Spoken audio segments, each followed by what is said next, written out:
Alright, so in Path of Exile Delirium, we're introducing cluster jewels, which can be placed in the outermost sockets of your passive tree. These jewels expand your passive tree and provide powerful new possibilities for character builds. There are 280 new notables for you to utilize in your builds. Today's news unveils them all. Thank you so much, GGG, for revealing them all, because it would have been really bad if they had done typical classic GGG style of being like, haha, data mine it. That would have been fun. Not fun. There's 3 sizes of jewel: large, medium, and small, each with a different focus. Large jewels may be placed in the outermost passive tree sockets and focus on offensive bonuses. Mediums can be placed in the outermost passive skill tree sockets or a socket created by a large jewel, and they focus on specific mechanics and utility effects. Small cluster jewels can be placed in sockets created by large or medium, or on the outermost sockets on the passive tree. Socketed small jewels focus on defense. Okay, so it's damage, utility, defense. So I've seen some insane defensive nodes, so I'm gonna assume that those are only small. I wonder if we can like break these down a little bit. We play Zerk, play with Warcry stuff, or Champ because there's Impale stuff. I'm gonna go Champ because I think being very tanky is gonna be good, and Champion does that better. What's up, Viper? How you doing, man? Cluster jewels can be crafted using all of the same methods that you're using with other Path of Exile items, like other jewels. They can have up to 2 prefixes and 2 suffixes. It's worth noting that the number of passive skills added by the jewel and the effect of the smaller nodes are both enchantments. So the number of passive skills added by the jewels and the effect of the small nodes are both enchantments, not implicit mods. That means they cannot be rerolled with Blessed Orbs and will not be overridden if you add a corruption exclusive implicit mod to the jewel. Oh my god! I didn't even think about that. You got the perfect OP jewel and then you double corrupt it. He decided to jump out of my hands, having issues with his legs. Oh, I'm sorry, Viper.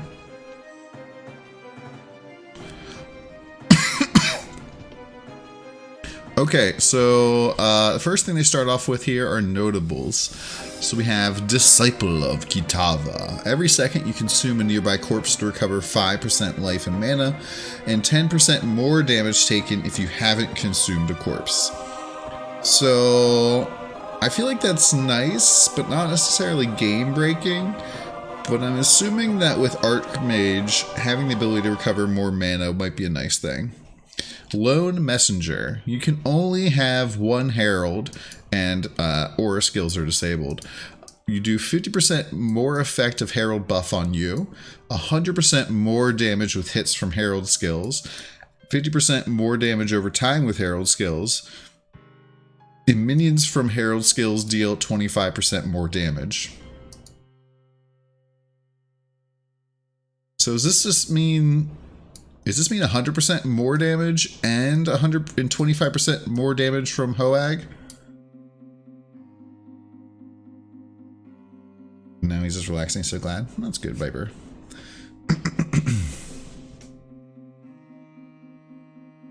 Yeah, I'm not sure how exactly that works. However, that's pretty cool. I don't think this is actually going to be super good for Hoag, though. I think this is going to be insane for Auto Bomber. Maybe?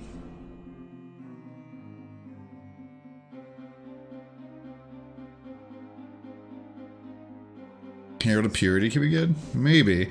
So here's the thing. People are like, you need auras, right? Not if you're a spell slinger. If you're a spell slinger, in fact, only having the ability to have 1 Herald will be a really nice thing, because you're going to use your mana to reserve spells, and so this pretty much just cranks up your other stuff significantly. Minion is in Herald skill, don't think he double dips. How is Herald of Agony not a Herald skill? Just doubled your auto bomber damage. Yo, Nazaroth, what's going on, man? Ain't Spellslinger and Aura though? No. I don't think so. Pee-wee wiki. Ooh, I put wiki. Spell Slinger.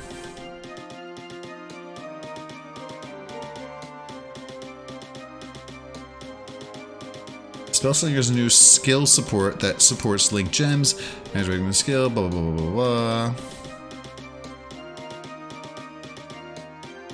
Yeah, it doesn't say anything here about aura. No, the keyword aura is not even there. So I'm assuming it's not an aura, so you could probably spell sling and lone messenger. Nature's Patience. I hate this whole thing. I feel like they would have to double all these numbers for me to really want to use this. But gain 2 grasping vines each second while stationary. And you get pretty much up to 20% chance to deal double damage. And 10% less damage taken per grasping vine. So this is pretty nice for non-cyclone, maybe like stand-in-place attack builds. But grasping vines suck. I don't know if Flicker Strike counts as stationary. Kind of does, kind of doesn't.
Is like very sensitive to it's really easy to tell when that you've moved with them on because you lose all your charges the second you start moving.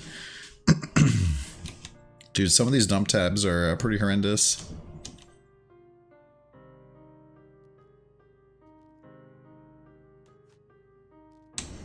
But yeah, that's one of the things, like, I think a lot of people are like, yeah, Flicker Strike 100% doesn't count it. And I'm just like, have you tested this recently?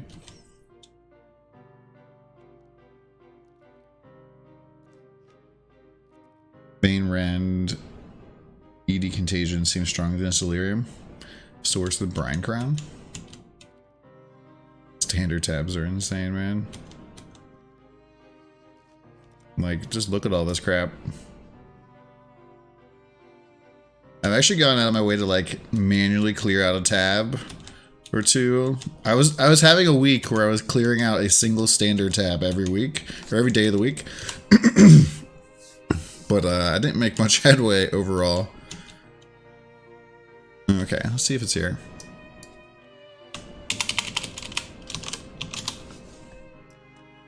Yeah, we got it. All right, cool. That was a remove only tab.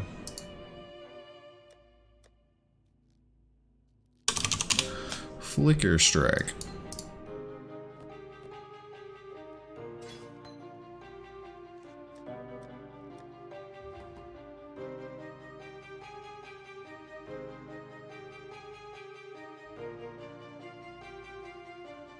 by the muscular golden arse of Yo. innocence. What was that? Jay-Z Weed, thank you much for the 13 months, man. Really do appreciate that. You freaking rock, man. Alright. Really do appreciate that, dude. How you doing, Jay-Z?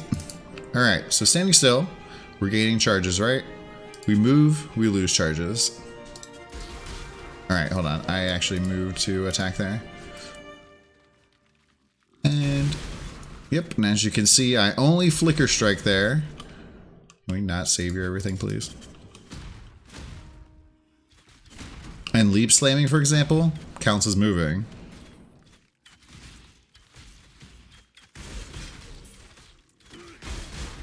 So yeah, flicker strike does not count as being stationary. Or maybe, because it just says move, so maybe it does count, who knows. And Scap, you need to provide evidence more than it does.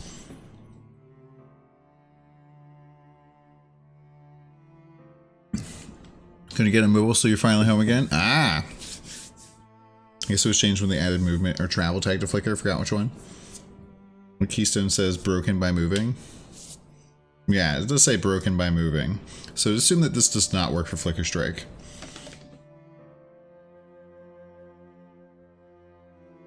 Okay. So next up, Secrets of Suffering. Cannot ignite, chill, freeze, or shock, but instead you inflict scorch, brittle, and sapped. These are kind of neat because normally you can only get these things from the different hats that nobody ever freaking wears. But Scorch makes it so elemental resistances are lowered by 30%. Cold damage makes things have increased critical strike chance. And I'm pretty sure that this is flat critical. This isn't like... this is like very similar to like what you get on crit chest. So I could see this, I could see both of these being used, although I could only see this being used against bosses. Because you want to shatter things, right? You want to be able to shatter and clear things. Very important. And then sapped enemies is a defensive thing, makes it so they deal up to 20% less damage. So I could see this definitely being used. It's not really the type of build that I normally do. But I could really see fire builds, especially using this, because yes, the elemental resistance lowered by 30%. And yes, skitterbots can still chill and shock, but that's it. Next up, kineticism. Attack projectiles always inflict bleeding and maim and knock back enemies, but they cannot pierce, fork, or chain.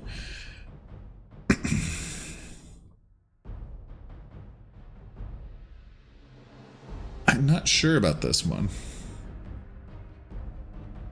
I wonder how kineticism works with kinetic bolt.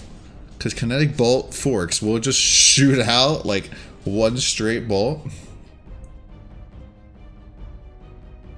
Yes, and knockback does count as moving. Rain of arrows or puncture? Yeah, maybe. Yeah, we just started TBD. Alright, so I think this is okay. I mean, maybe rain of arrows, maybe other things that are like projectiles but aren't projectiles in the traditional way. Second to last, Veteran's Awareness.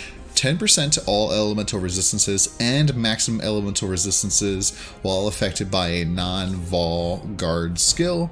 I'm like, dag, this is really, really good. And then 20% more damage taken if a non-vol guard buff was lost recently.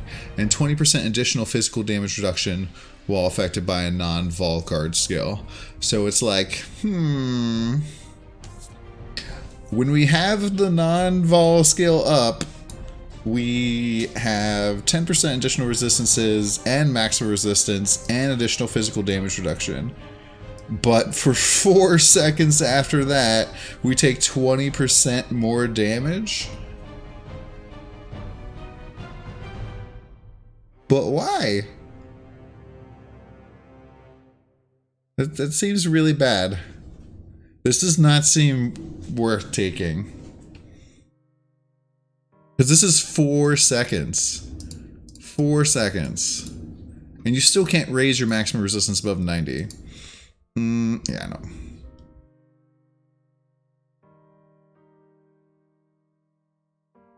And like, just a reminder that all guard skills, their cooldown doesn't start going down until after they have completely been done, right? And so, let's say you have a 10-second long, you know, guard skill. The cooldown's not ticking down during those 10 seconds. So, this seems like almost too much of a drawback to make it good. The next one, Hollow Palm Technique. You count as dual wielding while you're unencumbered, 60% more attack speed while you're unencumbered, and 14 to 20 added attack physical damage per 10 dexterity. And you are unencumbered when you have no gloves, no main hand, and no offhand weapon.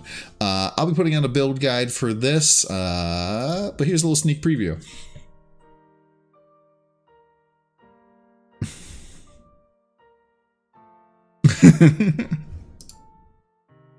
There's a little sneak preview for you. I'm gonna be calling it the Mad Monk build.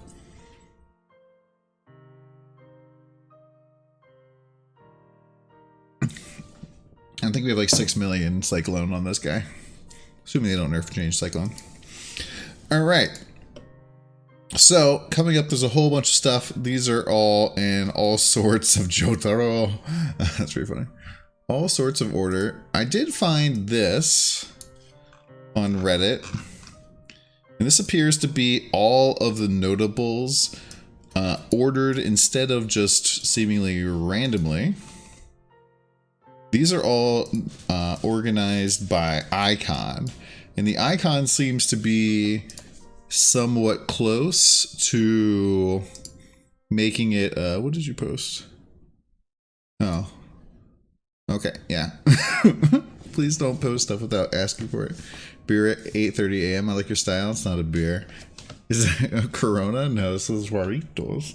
Oh wow, it's actually... Oh, okay, you can almost see the color here. It's like a bright green. I think an unarmed facebreaker would be crazy in Delirium. But yeah, you can't use gloves. Can you post the link of that Reddit thread? What Reddit thread?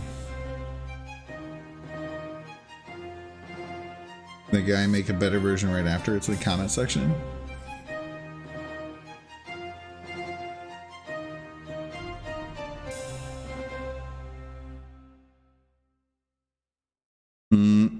Version 2. There we go. Thanks. Finding those in the Mexican food section grocery store. Yeah, they're pretty good. You made version 2 for me. It's your first post on Reddit. Cool. All right. So, first things first, we need to remember that the way that these things are set up, let me just pull up a notepad, is that it is large DPS, medium is utility, and then small is defenses. So even if you see things on here that are like, wow, that's an insane defensive node, you're probably not gonna be able to stack a lot of them. Now you can kind of though, because large jewels will have up to 2 jewel sockets. Medium will have 1, and then small will have 0, obviously, right? That's crazy. Wow. And yeah, you can have a unique jewel.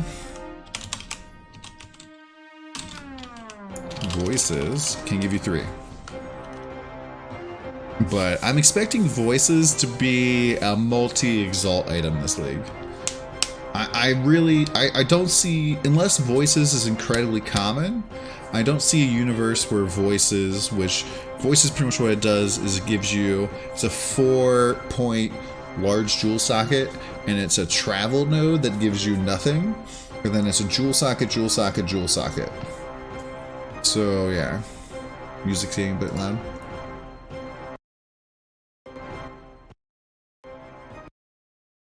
Alright, new copyright music. Let's just get chill.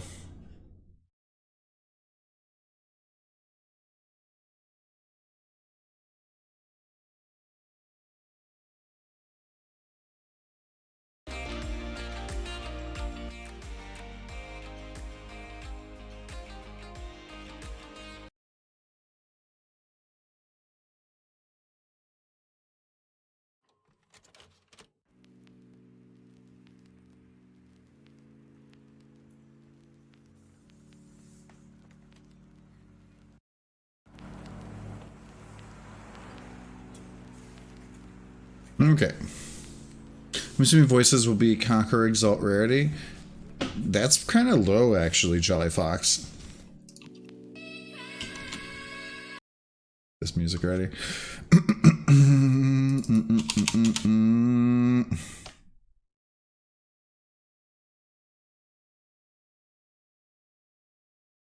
We post this collective thoughts on YouTube. Yeah, I probably will try to. Alright, just no music, I guess. Alright, so let's go through all of these. I'll put the link for this probably in the description of the video. As you can see, there's lots of different things going on here. It's not really clear 100% whether or not all of these are where the defensive and the attack ones kind of roll to. The drop an in-game boss with like 5% drop cans. Is that really going to be an in-game boss? It's not an in-game boss at all. Defense is last row. Okay. Alright, so coming up first, we have 15% chance to impale enemies on hit with attacks. Impales you inflict last one additional hit. This is pretty good. So I believe on average, for the builds that I've done in the past, having +1 impale, having +2 impale was about 20% more damage the last time I looked in terms of like just putting a Watcher's Eye in. So this alone's pretty big damage. If you don't remember how Impale kind of works, it basically does like 10% of your original hit times the number of stacks.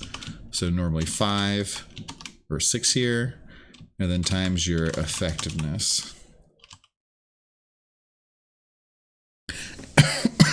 And so increasing your stacks from 5 to 6, that's just a 20% increase. Now, if you're a champion and you're increasing your stacks from 7 to 8, that's like what, 14%, I think chat says. And so that is pretty nice damage. And you can, in this equation, kind of take out the 10%. You can even take out the effectiveness. That part doesn't really matter. It's really just going from 5 to 6, or 7 to 8, or you can possibly even be going from 9 to 10. Now, Champion also does get the benefit, if we recall, that they get flat damage for each impale on an enemy. And so you can get up to 10 impales then as a champion, which means you'd be adding 60 to 120 flat added damage.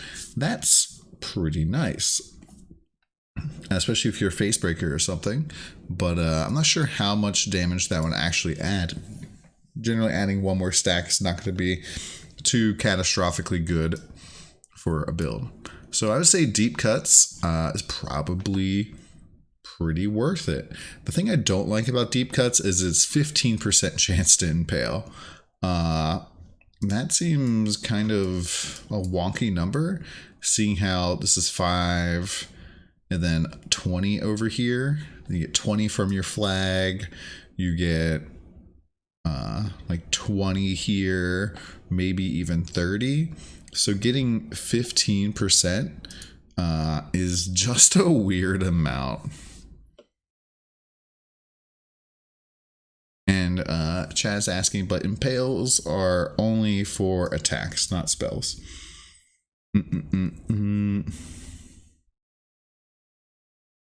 And so overall, I think this could potentially be really good. Vicious skewering attacks have, and so guys, I'm probably not going to be reading chat as much as we're going to be going through these because I kind of put this on YouTube and have it all be one collective thing. So yeah, if you guys could help out with people who are coming in and asking me a bunch of questions that I won't be able to answer right now, but we're going to go through everything. So vicious skewering, attacks have 10% chance to cause bleeding. 10% chance to impale enemies on hits with attacks. That's pretty good. Additional 10%. So you put the two of these together. This is 25%. This could make up for a node. And so if you could get deep cuts and vicious skewering together, I feel like that would be really nice. And then 15% increased effect of impales inflicted by hits that also cause bleeding. I hate to see the calculational math going on behind this in terms of like you hit something and it's like, did this hit also inflict a bleed? And it's just like, oh my gosh, it just seems like it'll add lag to the game. But generally, I don't really feel like an impale build you focus on bleed too much. So this might be good for Gladiator, but next up we have Smite the Weak. 40% increased attack damage against maim enemies, and attacks have 10% chance to maim on hit. This is basically, if you're an attack-based build, 40% increased damage. That's crazy. That is a lot of damage. That's a lot of percentage damage on a build. I believe my last calculation of my current Zerker, I had about 400% just increased damage on the tree, not counting like ascendancy and other stuff. So this would be like 10% of that damage. That's quite a bit just from a notable, right? That is quite a bit. And the reason you're always maiming stuff, it's because when you have flesh and stone, everything around you is getting maimed. So in terms of damage percentage, that's pretty nice comparative to other stuff. And one of the things you have to remember when you're looking at these is that you have to compare these nodes to nodes in the tree, because every single one of these is going to cost you guaranteed 3 passive points just to get out to the cluster jewel node, and then each one of these is going to cost you 2 points. So these have to have a lot of value. Next up, we have 20% increased attack damage, 6% increased attack speed. That's really good. You know, as we're talking about this is like half of that value. And then we also have accuracy rating, which is pretty nice, assuming you're not a champion. And then damage and ailments is okay, I guess. If you're doing bleed build, that could be pretty good. Next up, Devastator, increased attack damage, 20% again. Increased damage with ailments from attack skills, that's okay. And this gives it so that enemies have a chance to explode, dealing 1/10 of their maximum life as physical damage. So 15% chance to explode. This is okay. I don't necessarily think that this is super duper amazing. This is enemies killed by your attacks hits. So you can't chain this at all. Anything else that kills anything will not cause it to explode.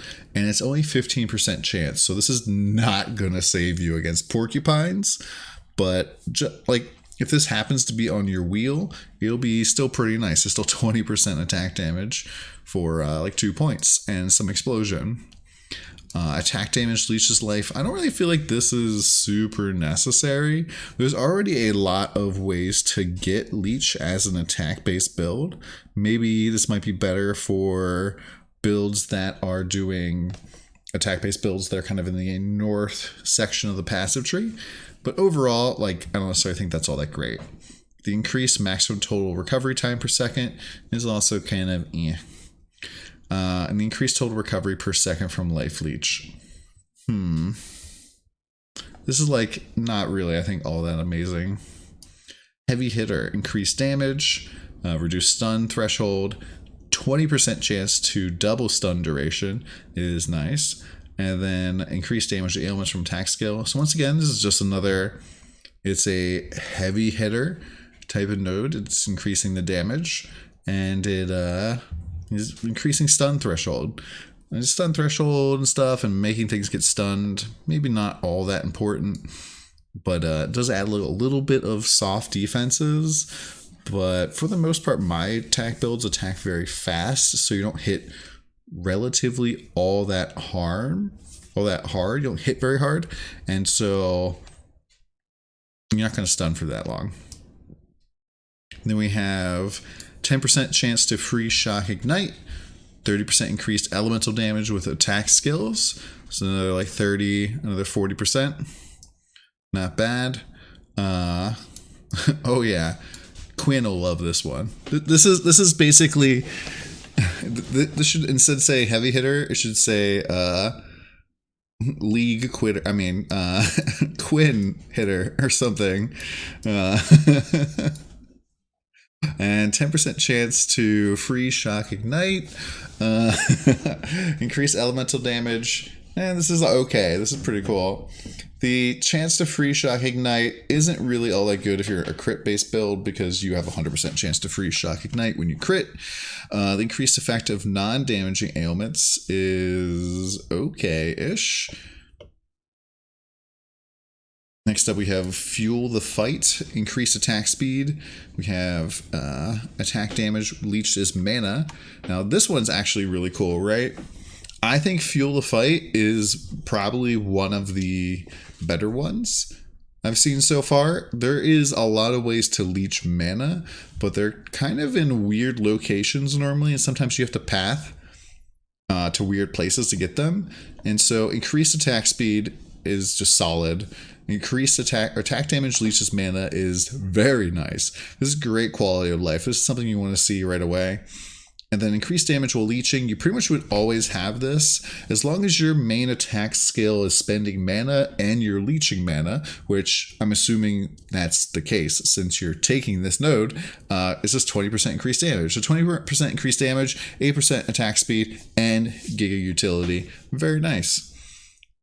Then we also have attack damage leeches life, increased damage while leeching, and attack speed while leeching. I'm not sure why Feed the Fury is kind of way more damage than Fuel the Fight.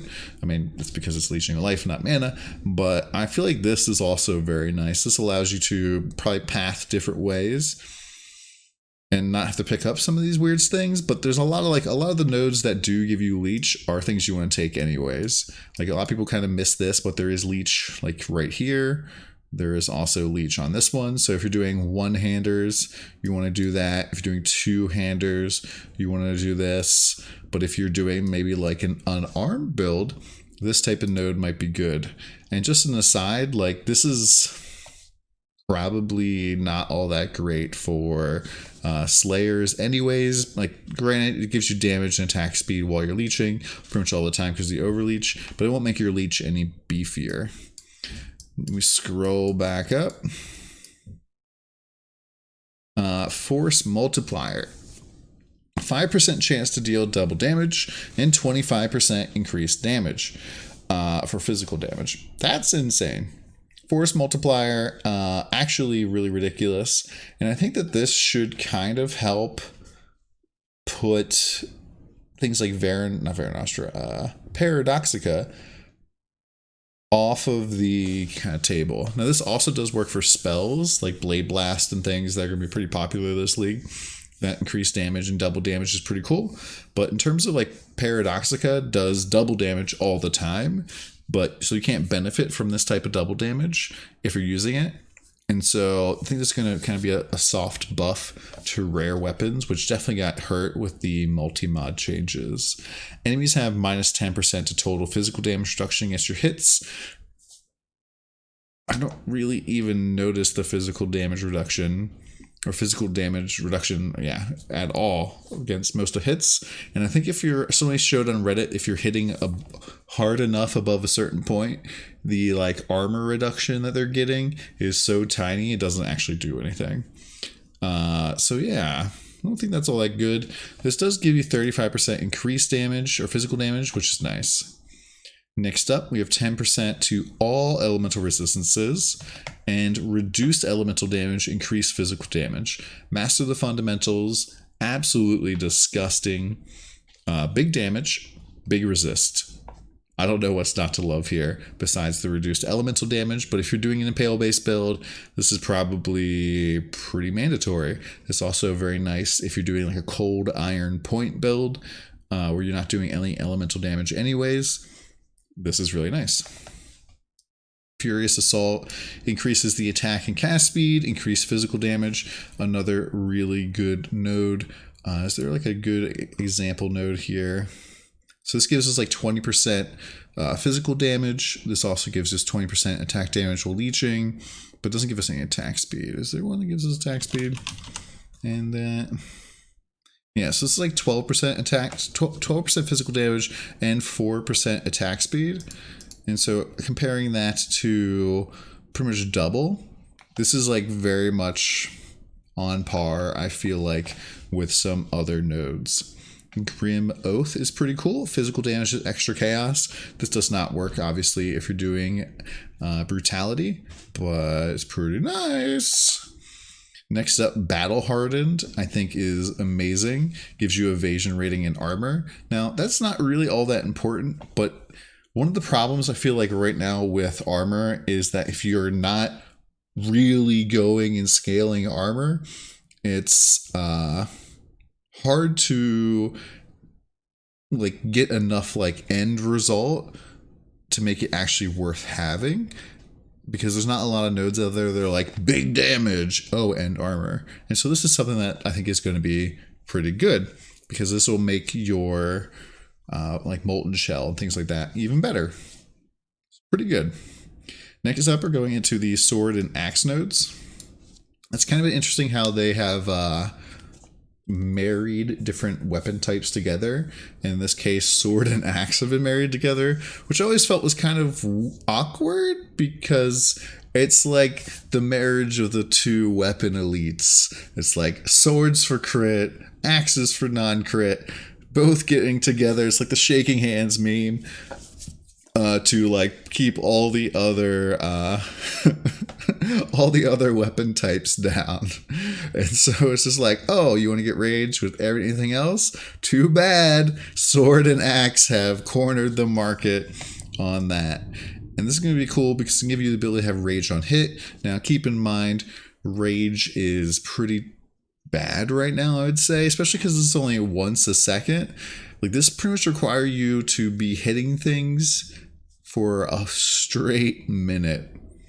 For a straight minute, 50 seconds, in order to keep rage, like, get it all the way to the max. And so this is kind of I probably wouldn't take this unless I was like already, like, it was in my way type of thing. And especially for bosses, this does nothing for you. Especially if you're phasing things like Cirrus in like 5 seconds. 5 rage is 5% attack damage, 2 attack speed, and 1 movement speed. It's just not very good. Axe and sword attacks deal 20% increased damage with ailments, 20% physical damage with axes or swords, and physical damage over time multiplier. This node is, I feel like, kind of lame unless you're doing an ailment. Like, this is a bleed or poison. Probably just bleed node. So maybe good for a melee bleed build, but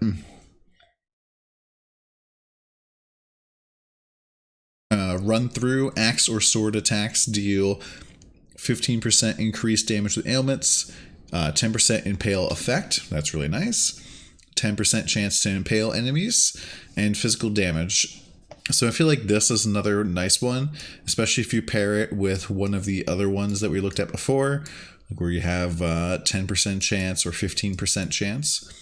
If you pair that with run through, you get the impale effect, you get impale chance. This will pretty much allow you to not get certain things on the tree, and this is pretty nice.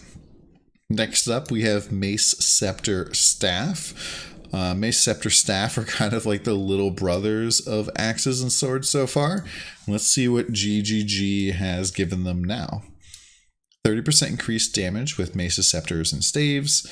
Gain Fortify for 6 seconds on melee hit with mace, scepter, or stave. That's really nice. This is probably the nicest node we've seen so far out of everything. Just because getting Fortify for 6 seconds is insane. And that's with any melee hit.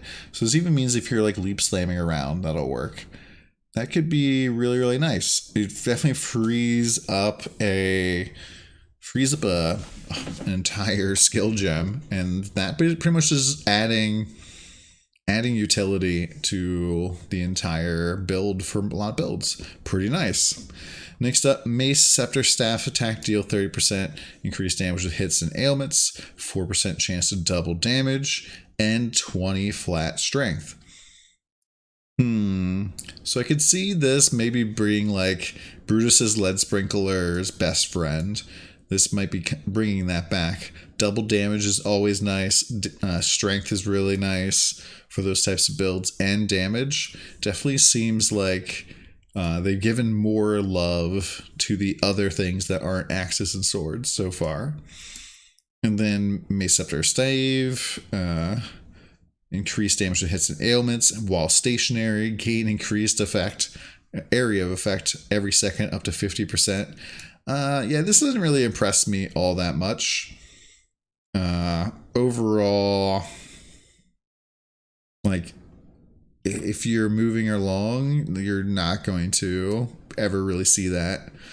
Next up, let's go to the top. Two-handed melee. Ooh. So two-handed melee, that means that you would be able to use the sword and axe as well with this. And these also go for the staves. So increase attack damage with two-handed melee weapons, and 10% increased attack speed if you have 600 strength and additional strength. That's pretty nice. I'm not sure how much strength I ended up on my build. 318. So, that probably wouldn't help me too much. But 10% attack speed is not too shabby at all. I think the biggest attack speed node on the tree right now is Berserking. And Berserking gives you just 12% attack speed. So comparing that to 10%, possibly 20% from a single node is insane. That is that's a lot of attack speed. This is like a Pillar of the Cage God type of node. Graceful Execution, 5% increased attack speed with two-handed melee weapons, 15% increased accuracy rating, 25% increased critical strike chance, and dexterity and intelligence. I think this is actually pretty decent as well. The attack speed's nice, the accuracy is okay, the critical strike chance is alright as well, and the stats are pretty nice.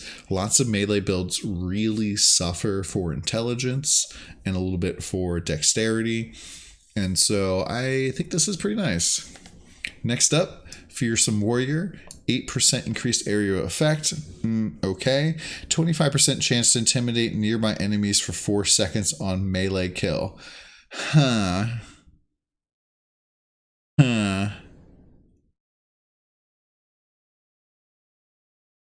I don't think that's good. I think this is actually really bad. This is really, really bad. Yeah, on kill effects is you like, especially considering the fact that awakened melee physical damage has intimidate on hit. And this even means like if you pop a worm flask, there's still a good chance that you're not going to get it to pop off. And when you're killing things quickly, you don't need intimidate, but when you are like sitting on a boss trying to do damage, you do. So there's way better sources of intimidate, and I really wish that they would consider reworking this to just on hit as opposed to on melee kill, considering how much stronger those are. Attacks with two-handed weapons deal 25% increased damage. Reduced enemy stun threshold, 15% increased area effect if you've stunned an enemy with a two-handed weapon recently. So this is 25% hits and 15% area. This is nice for clearing. This is pretty cool. because especially with clearing, you're going to have that 15% up all the time. Because you stun white monsters because you are like one-shotting them. That's pretty good. It's pretty good indeed. 40% increased critical strike chance to two-handed melee weapons. 8% chance to deal double damage if you've dealt a critical strike. Yo, this is really nice. This is pretty nice. Let's check to see on the tree real quick. Like 20, 30%. This here gives you 30% with 30 multi. So this is kind of similar to that last node. I think that dismembering is one of the better nodes on the tree. And just having, instead of having the increased crit multi, having double damage is really, really nice. And then just a flat 40% increase against unique enemies. That's not bad either. I'm feeling there might be some really tanky rares this league, but what to see. I think like this is definitely the type of thing where it was like, it was already on your wheel. You wouldn't say no, right? Next up, we have Shield. Attack skills deal 30% increased damage while holding a shield. You ignore all movement penalties from armor. That doesn't really do much for you. And increased movement speed while holding a shield. So this is basically just 5% movement speed and 30% increased damage. The reason I say that is because you're going to take Art of the Gladiator. Like almost every build for the most part that is like in this range here is going to go through Art of the Gladiator. It's so, yeah. And yeah, I don't understand a build that would not be going through that area and using a shield. That doesn't make sense to me. 22% increased attack damage per 75 armor or evasion on a shield, and 1% to critical strike multi per 10 maximum energy shield on a shield. That seems juicy.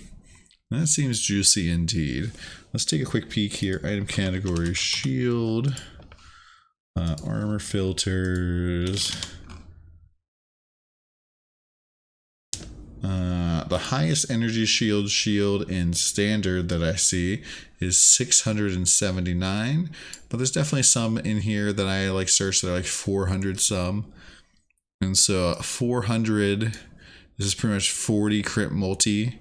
You get up to 60 in standard. That's pretty insane. Actually pretty insane. It's a lot of crit multi, and you don't necessarily need to be an attack-based build for that. What is like the highest armor shield? So the highest armor shield in standard is about 3,500. I have no clue. Is 2,000 a reasonable amount? Yeah, so 2,000 armor seems like a somewhat reasonable amount, which if we could do the mental math,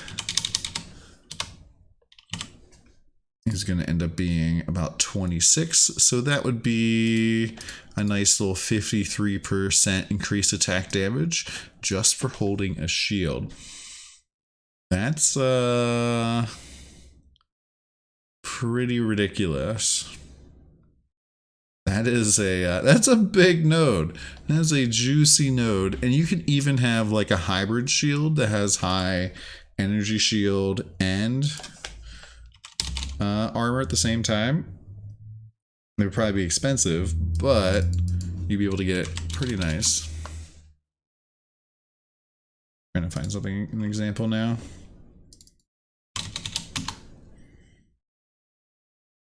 Oh yeah, so for example, Aegis Aurora has 1,000 armor and 200 energy shield. So that would be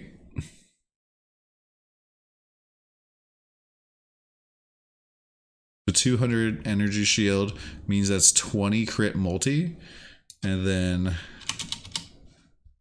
1,000 divided by 75 times 2, 20% increased physical damage, and 20 crit multi.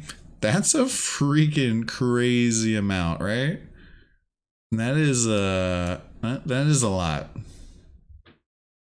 That is quite a bit.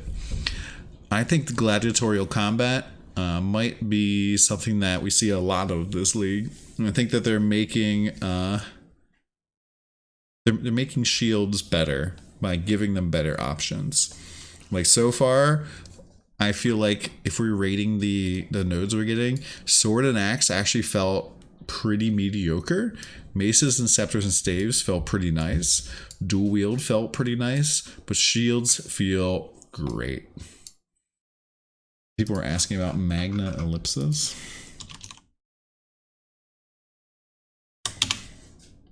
Magna eclipses. This would give you 120 energy shield at the max, maybe like 1600 armor. So that's not bad.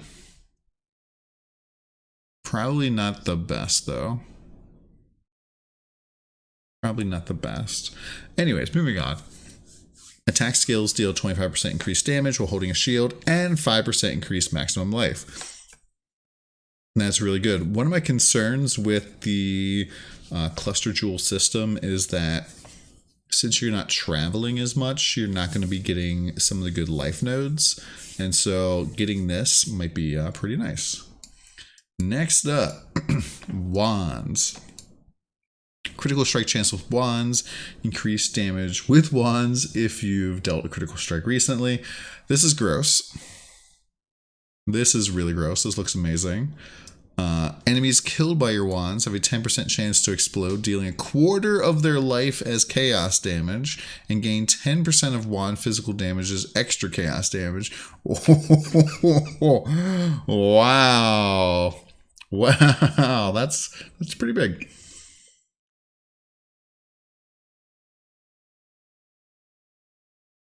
That is like literally an ascendancy. And extra chaos being back is pretty nuts. Now, don't get me wrong, the enemies explode is not a huge deal. However, that will help out with clear. So like if you're, I think in general right now, Wanderers have had a lot of power when it comes to clear, but their single target has been kind of weak. And so maybe focus a little bit more in on your single target and allow things like this to help you out with your clear. Would be really, really nice. I kind of just think a little bit about my Wild Strike character, where my Wild Strike character, once I like made it to maps, I was like doing red tier maps and just annihilating the entire screen except the rares. And the rares would be like, what happened to all my friends? What is going on? And it would take like 10 seconds to kill them while everything else is dead. It was not very fun.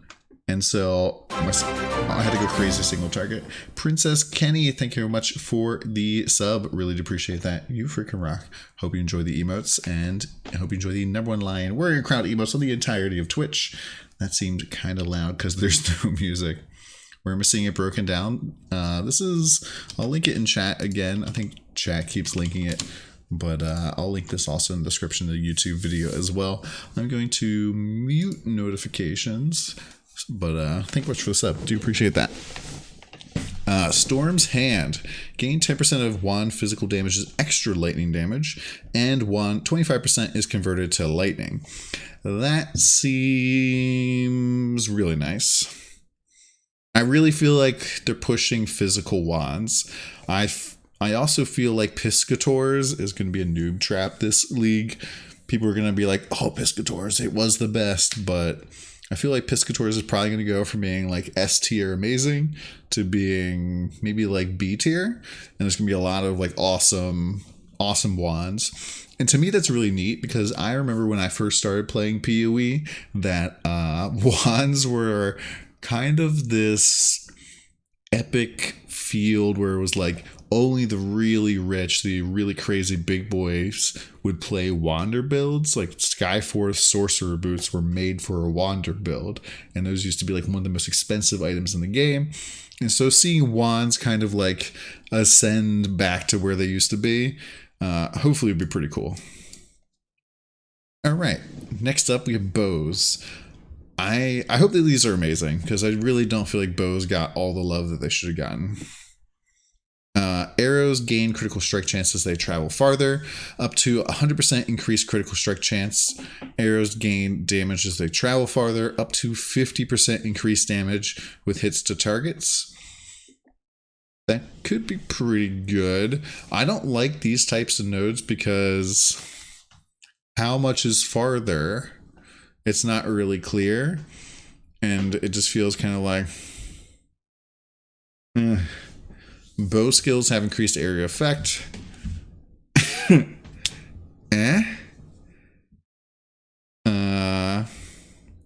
Bow skills have 10% to damage over time multiplier. Okay. Bow skills have increased skill effect duration.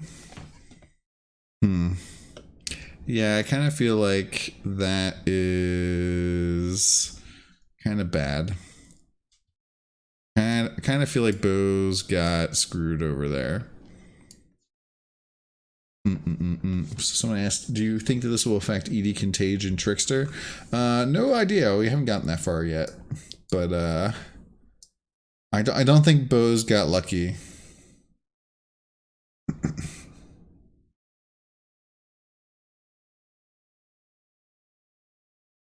Yeah, I don't think this is any good. Bows got shafted. Alright, next up, dual wield. I'll be kind of surprised if dual wield has any like god tier nodes, but I hope they do.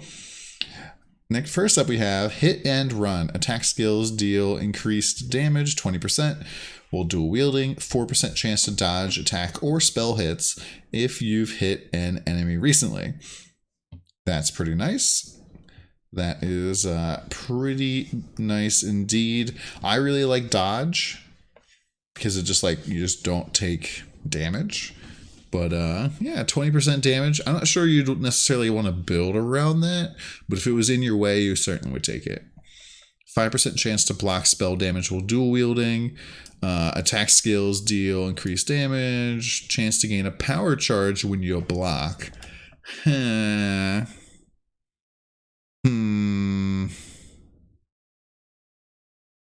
Yeah, this doesn't seem all that great. There are some nodes on the tree that also do synergize with dual wield block. Like 3% chance to block. But generally, like the times your power charges really matter the most is against bosses, and 20% chance to gain a power charge when you do this thing that you're probably not really doing. Doesn't seem very good. So yeah. I wouldn't like say no to it, but I also wouldn't path to it. We have another chance to block attack damage while dual wielding. Attack skills deal increased damage while dual wielding, and critical strike chance while dual wielding. I think that's a pretty nice node. This one is definitely better than the other dual wield nodes we've seen so far. The block chance is nice. The physical damage is also really good, and the attack critical strike chance while dual wielding is pretty stinking nice. And if you're getting like all three of these, that's 10% chance to block and 4% chance to dodge. That seems pretty good. That's like 14% don't take damage. And don't get me wrong, like armor, life, all these like different layers is really nice, but being able to just say no to damage feels really good. I mean, there's been lots of times where I've like gone, fought a boss, and I'm just like, I should have died right there. I 100% should have died because I ate the one shot, but I guess I dodged it, so... And nothing feels better. Nothing feels better than knowing I 100% should have died, but I got really lucky. Feels good. Next up, 10% increased attack speed if you've hit with your main hand weapon recently, and 10% increased movement speed if you've hit with your offhand recently. So basically, this is 10% attack speed and movement speed. We talked about this before, but the best attack speed node in the tree is this, Berserking, 12%. I'm not really sure what the best movement skill is. 6, maybe 3. And this one's kind of big. Maybe like 4. Yeah, I think this might be the biggest single source of movement speed.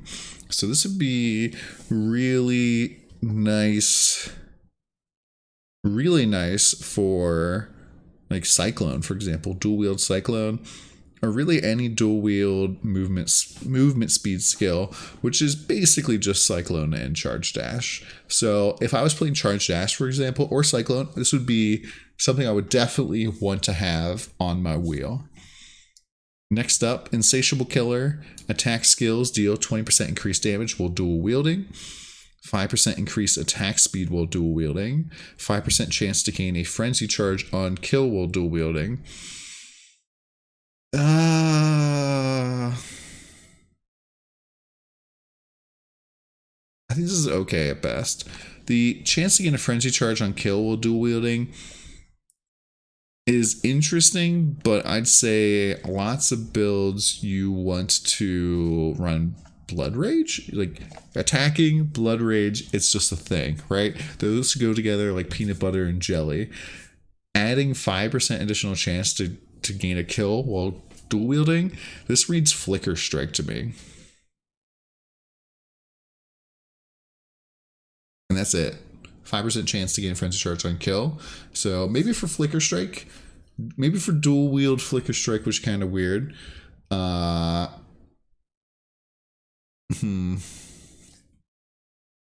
is maybe interesting. Maybe.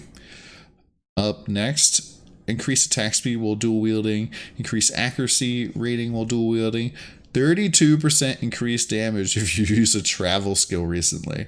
Hot baby. Whoa, man, that's insane. That is insane. Quick question, is Flicker Strike a travel skill? PoE Wiki travel skill.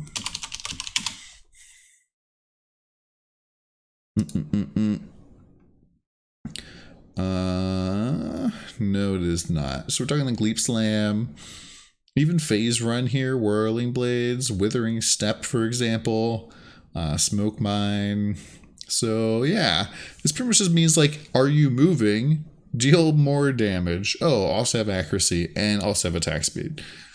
That is pretty nice. I definitely like that. I definitely like that. Next up, I've seen a lot of conversation about this. Quick and Deadly. I think this is just a bad node. This is just a bad node. 60% increased attack increased damage with main hand attack while wielding 2 different weapon types, and 30% increased offhand attack speed while wielding 2 different weapon types. The only use case that I could possibly see for doing this is if you want to hold a savior in your offhand and you want to hold something that's not a sword in your main hand.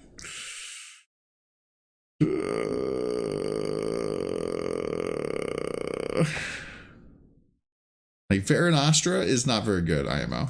And yes, I saw that we forgot daggers and claws. This is like, there's just way too much strength. Like some of the best things like are these nodes, for example. Like this is really strong. Even this over here is really strong.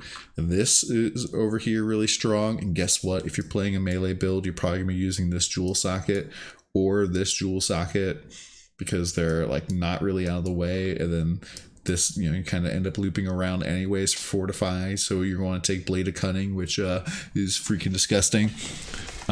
Blade of Cunning is actually so good that I was like, wow, I should definitely maybe even consider taking the entire wheel as opposed to going for another jewel socket. So yeah, I think Quick and Deadly is kind of a meme. Next up, Dagger and Claw. Attack skills fire an additional projectile while wielding a dagger or claw. Increase projectile attack damage with claws or daggers. So those new poisony skills, Cobra Lash, Venom Gyre, I think could be kind of cool with this. Also, don't forget Frost Blades, maybe even Spectral Throw, but things like Frost Blades, you never really suffered for the clear. You never really suffered for the clear. The thing you always suffer for is a single target.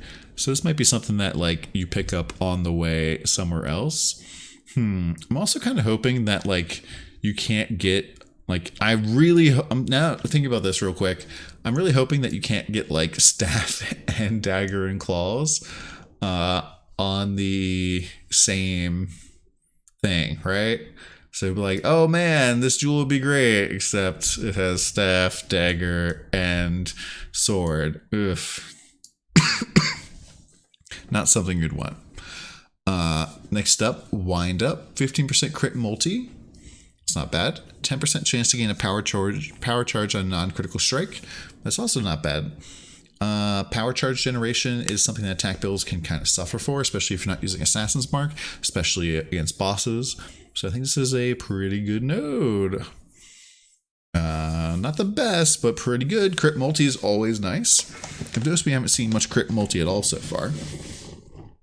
Disease vector. Enemies poisoned by you cannot regenerate life. Ooh. 10% to damage over time multiplier for poison while wielding a claw or dagger. Disease vector is kind of cool. Hologram master is kind of nice. This also basically wipes out some of the tougher rare mods, like on Metamorphs, for example. I'm sure one of you guys, or many of you, have had the issue where it's like, this Metamorph, I ran away from it for 2 seconds and it regened half of its life. What the actual heck, man? That is so much regen. So this being kind of good, I think it's a possibility for those types of things.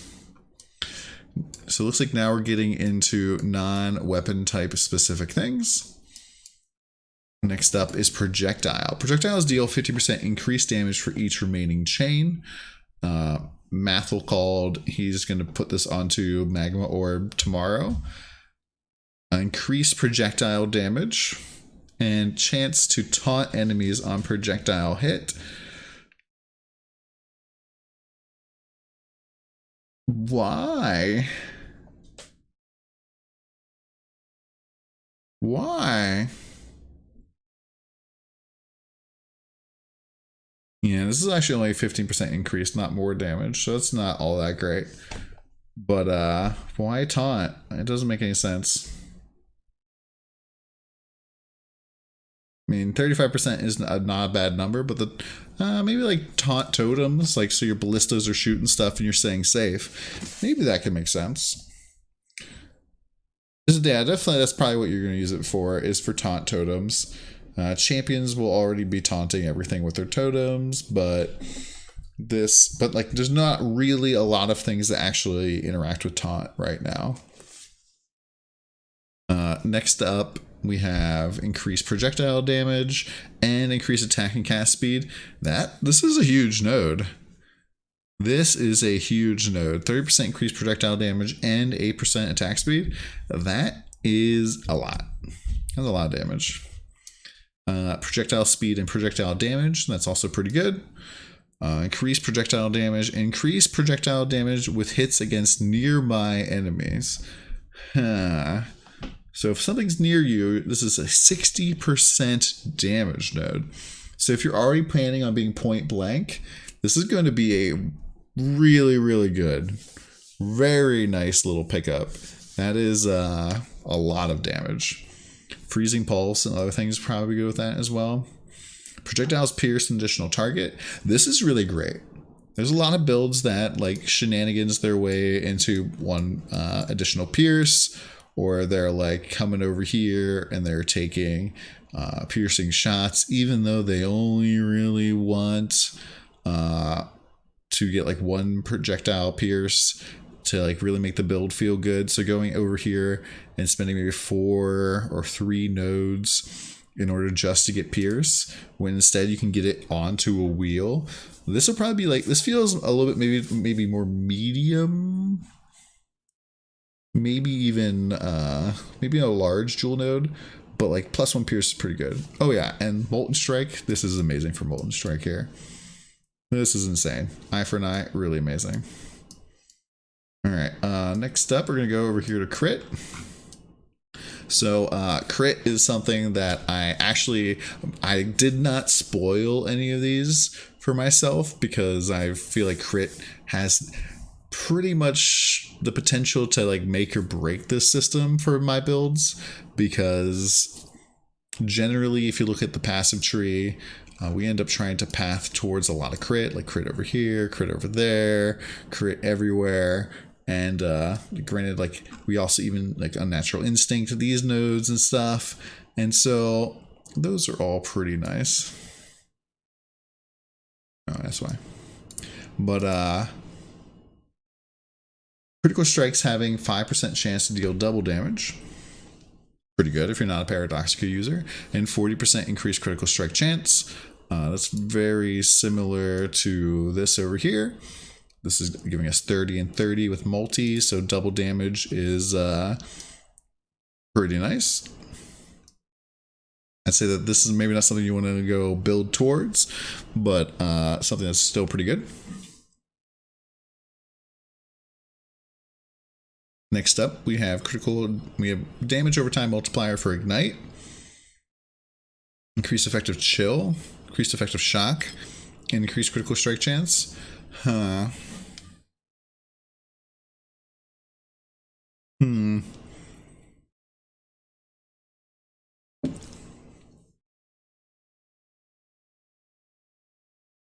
could be good, maybe, but generally the effective chill and shock is something that I don't bother scaling because you don't really see it all that much, but probably getting more shock could be good.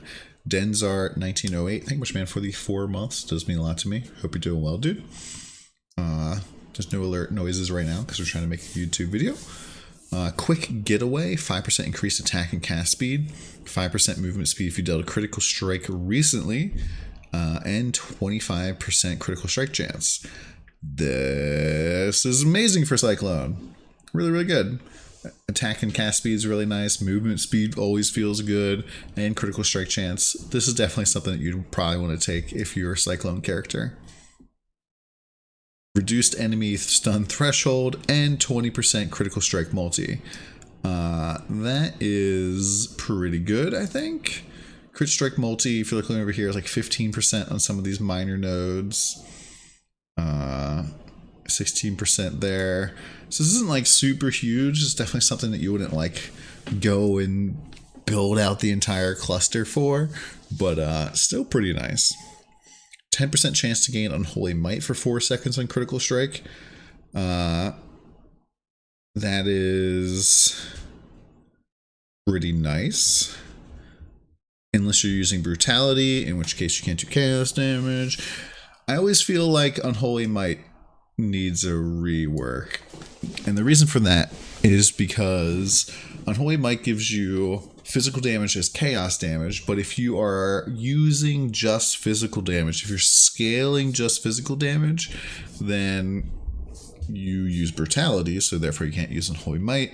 So the only time you can really benefit from Unholy Might is when you're converting the physical into elemental, and then maybe into chaos past that.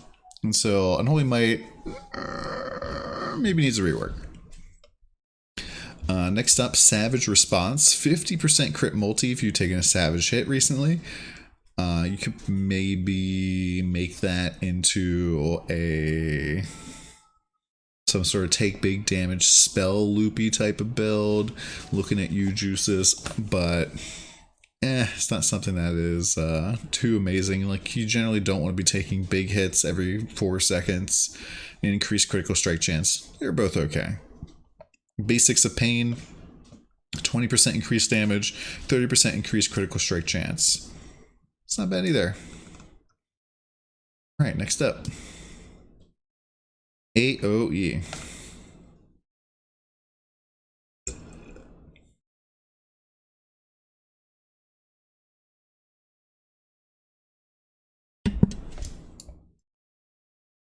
Yeah, this is just basic damage, 20% increased damage.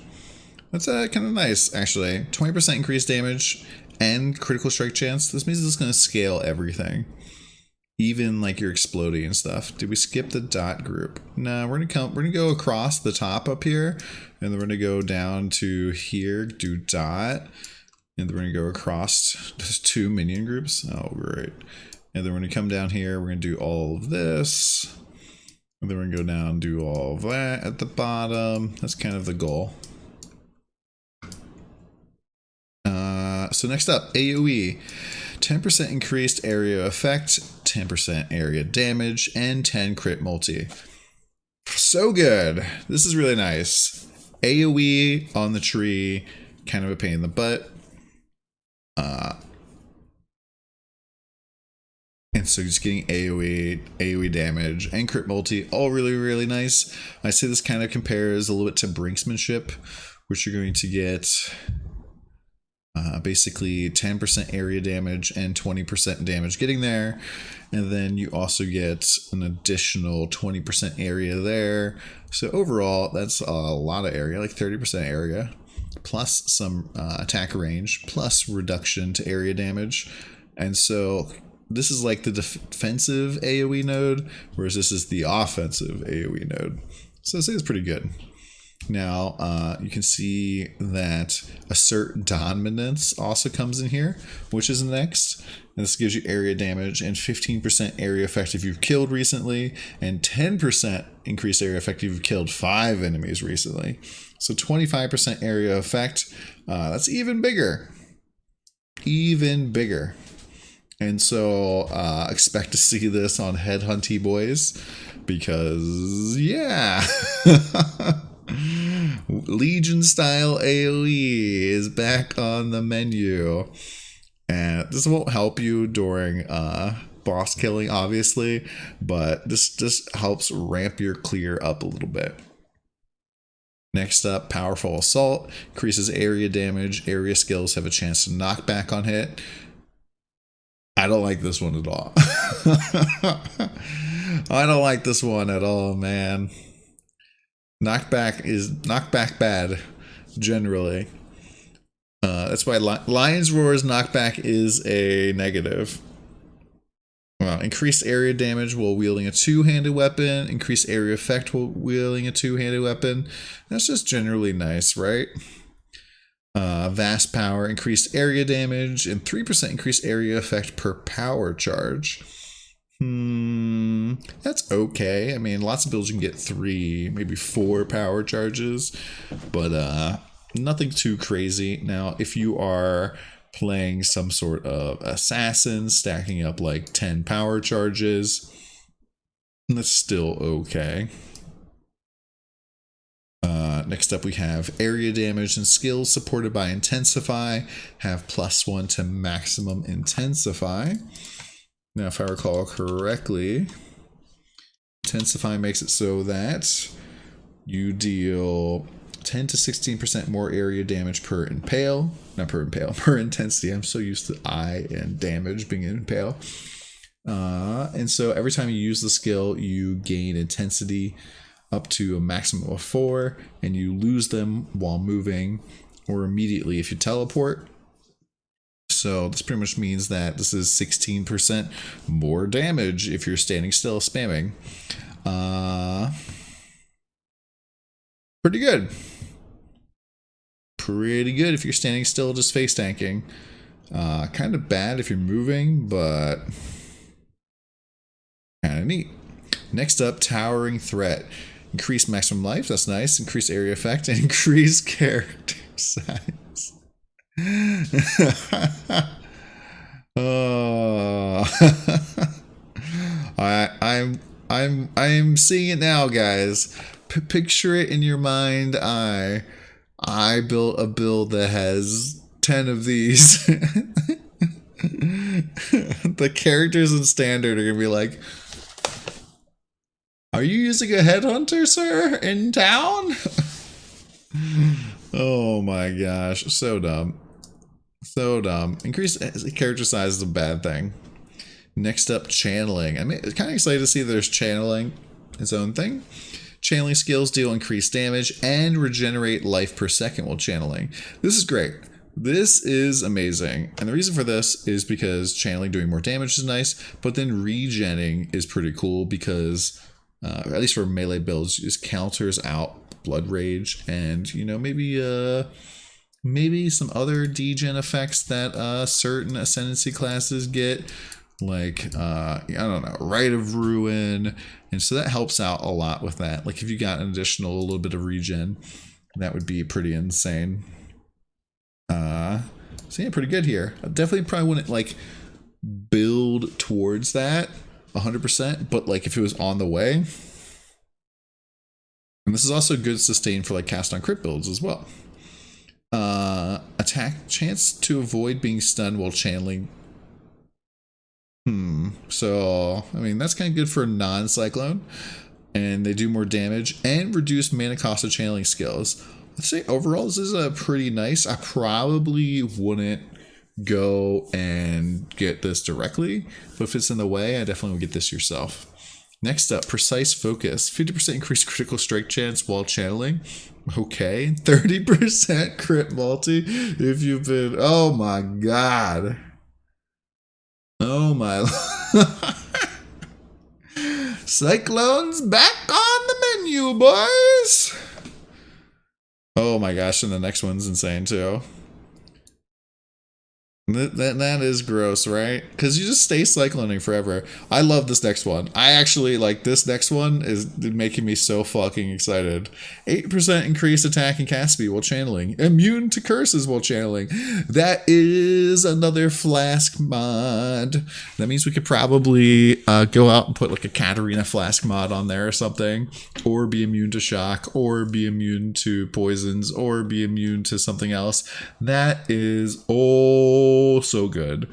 And you could even put this into like a normal build and be like, oh, I'm cursed, let me just channel for a hot second, channel a hot second of cyclone, all the curses pop off of you, and you just go, feels good. Yeah. In before cyclone got nerfed again, and this nodes are the buff. But yeah, this is pretty insane, man. Pretty insane little node, I would think. Rapid infusion. What? 50% increased effective infusion, so 5% more damage. And 5% increased movement speed while you have infusion. Because that's what infusion does, right? Gives you 10% more damage, right?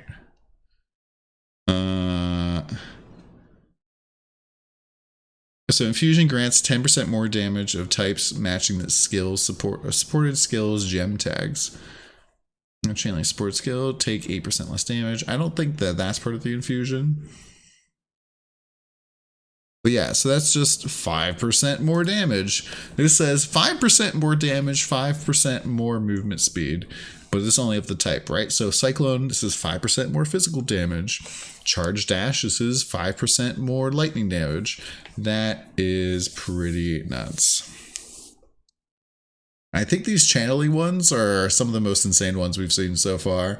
Cyclone's definitely getting nerfed, isn't it?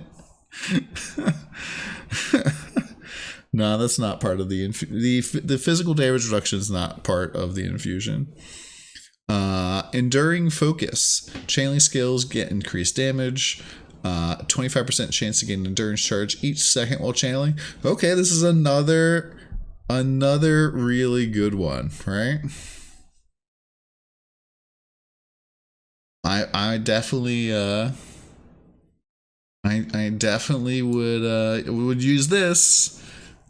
So this is pretty poggy. Definitely, this is a lot of survivability. This damage, 25% damage is pretty nice, and permanent endurance charge uptime, both really nice.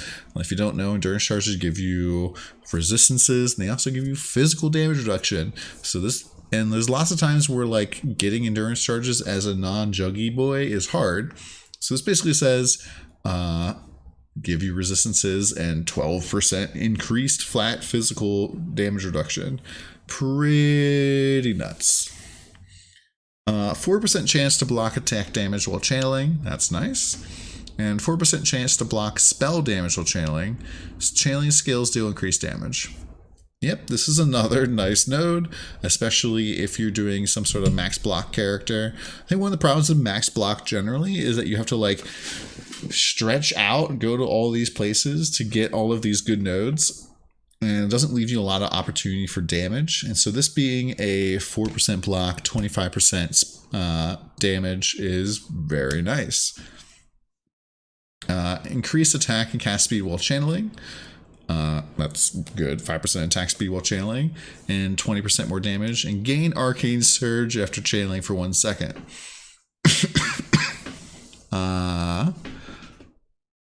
Yeah, I mean, that seems kind of nice for cock. Cast on crit. That's a huge buff. This literally says 5% more attack speed, 10% more cock damage, and get some mana regen. Also nice for Divine Ire as well. So yeah, I'd say so far out of everything we've looked at, channeling is winning. Curse immune and endurance charges. Oh my lord, guy. All right, better get the build guides ready to go. I'm glad. So pretty much, if there's no channeling, there's no changes to Cyclone, I'm definitely going Cyclone League Start. Flasks. I'm actually really surprised to see flasks so small here, right? But flasks applied to you have increased effect, and you have increased attack and cast speed during any flask effect. I think that's good. This would be like a medium, right? So this would be a medium, not a... Oh yeah, we also forgot that we're getting 30% crit multi if we've channeled for 1 second. 30% crit multi if we channel for 1 second. We're immune to curses, and we're immune to... we get endurance charges. That would be the perfect one, I think. I think Hexbreaker, Precise Focus, and Enduring Focus would be like the ideal. So you get those 3 and you get 2 jewel sockets. That's so dumb. So freaking dumb, man. So this is nice though. Spike Concoction. Flasks applied to you have 10% increased effect. That's also pretty good. 5% increased attack and cast speed during any flask effect. That could be kind of nice. 20% increased flask charges gained. Not bad. But then this 20% increased movement while under no flask effect. I don't think that this is going to be used. If it's going to be used, it's only used for this top part. Because what kind of build doesn't have flasks active? Distill Perfection. Increased life recovery from flasks. That's increased mana recovery from flasks. And flask effect duration is kind of nice. Mender's Wellspring. 25% increased life recovery from flasks. Life flask gain 1 charge every 3 seconds. Oh yeah, someone in chat's like, this is for town movement. 20% town movement. So this is awesome though. Increases the recovery, you get free charges, and you remove bleeding when you use a life flask. So that's another flask suffix. I would definitely take this on most builds. The increased life recovery, really, really nice. This also makes it like probably so you don't even need the seething flask anymore. You can just chug the life flask. That makes it take chaos damage. By the way, we're going to stack chaos resist, so the flask doesn't do anything to us. Oh, and it removes bleeds. Granted, it won't get charges because it's a quartz flask, so that's kind of a downside. But yeah, this also makes it so that you can get a better minor pantheon. It's pretty cool. Let's see here. Next up, Numbing Elixir. 25% increased life recovery from flask. 25% increased mana recovery from flasks. 3% additional physical damage reduction during effect of any life or mana flask. Huh. There's only life and mana flasks here. I think that's okay. I think that's okay. 3% additional damage reduction. So if you're using a mana flask, enduring mana flask, 3% reduction, or 3% physical damage reduction is nice, and increased mana recovery is still nice. And then 20% increased damage during any flask effect. That's kind of nice. Regenerate 2% of life per second during any flask effect. Yo, so with Special Reserve and Vital Focus, with these 2 things, you pretty much don't have to worry about being a berserker ever again. Okay, so next up we're gonna go down here to Dot. So I'd say the flasks, actually, I was kind of surprised. There wasn't a lot of stuff over here, but some of these were really, really nice. Like, I really like Mender's Wellspring, and some of these other ones I feel like will definitely be used for different builds. But yeah, not bad. I'm actually going to get up, guys, real quick because I need to go to the bathroom real fast. But yeah, I'll be right back in probably about like 1 minute. So yeah, just hang in on there. And what is the stuff that you guys are very excited about so far? Like, for me, there's been a few of these that I'm like, wow, I can't believe that's not butter. But yeah, I'm really excited to see what other stuff there is so far. We're back 1 minute.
All right, I am back.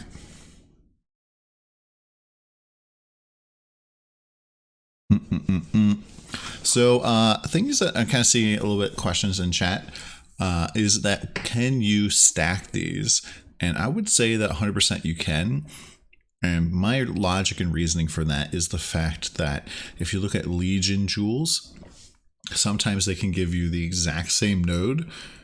So some of them like just add stuff to nodes on the trees, whereas other ones convert things on the trees to other stuff. And so we definitely have seen Legion jewels where it's like, hey, I have 5 attack speed nodes all in the same wheel in the same area. And this is giving me like an insane amount of attack speed. So I'm assuming that these all can stack. The ones that can't stack would probably be the first few ones, because these are all like what you call it, unique. So you can't get 2 hollow palm technique, but everything else should be able to stack. Yeah, the keystones. That's the word I was trying to think of. All right, so I'm not gonna lie, I don't really play dot builds, so I'm not really sure how strong some of these are. But we have Wasting Affliction, which increase damage with ailments, and damaging ailments deal damage faster. From what I understand, that dealing damage faster is a pretty big thing. It's definitely something you want. So I would say probably pretty good. Next up, Flow of Life, increased damage over time, increased life, and regeneration. So that's okay. Let's see here. Damage over time multiplier. Recover life on kill, recover energy shield on kill. That's okay, I think. Circling Oblivion. Damage over time, duration of ailments on enemies, and skill effect duration.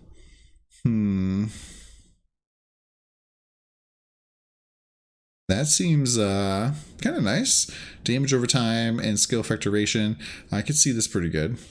Chat saying brush is really good. 10% damage over time multiplier, really good. I don't really see the life and energy shield on kill being good. Maybe for like things that like are really burning through those resources.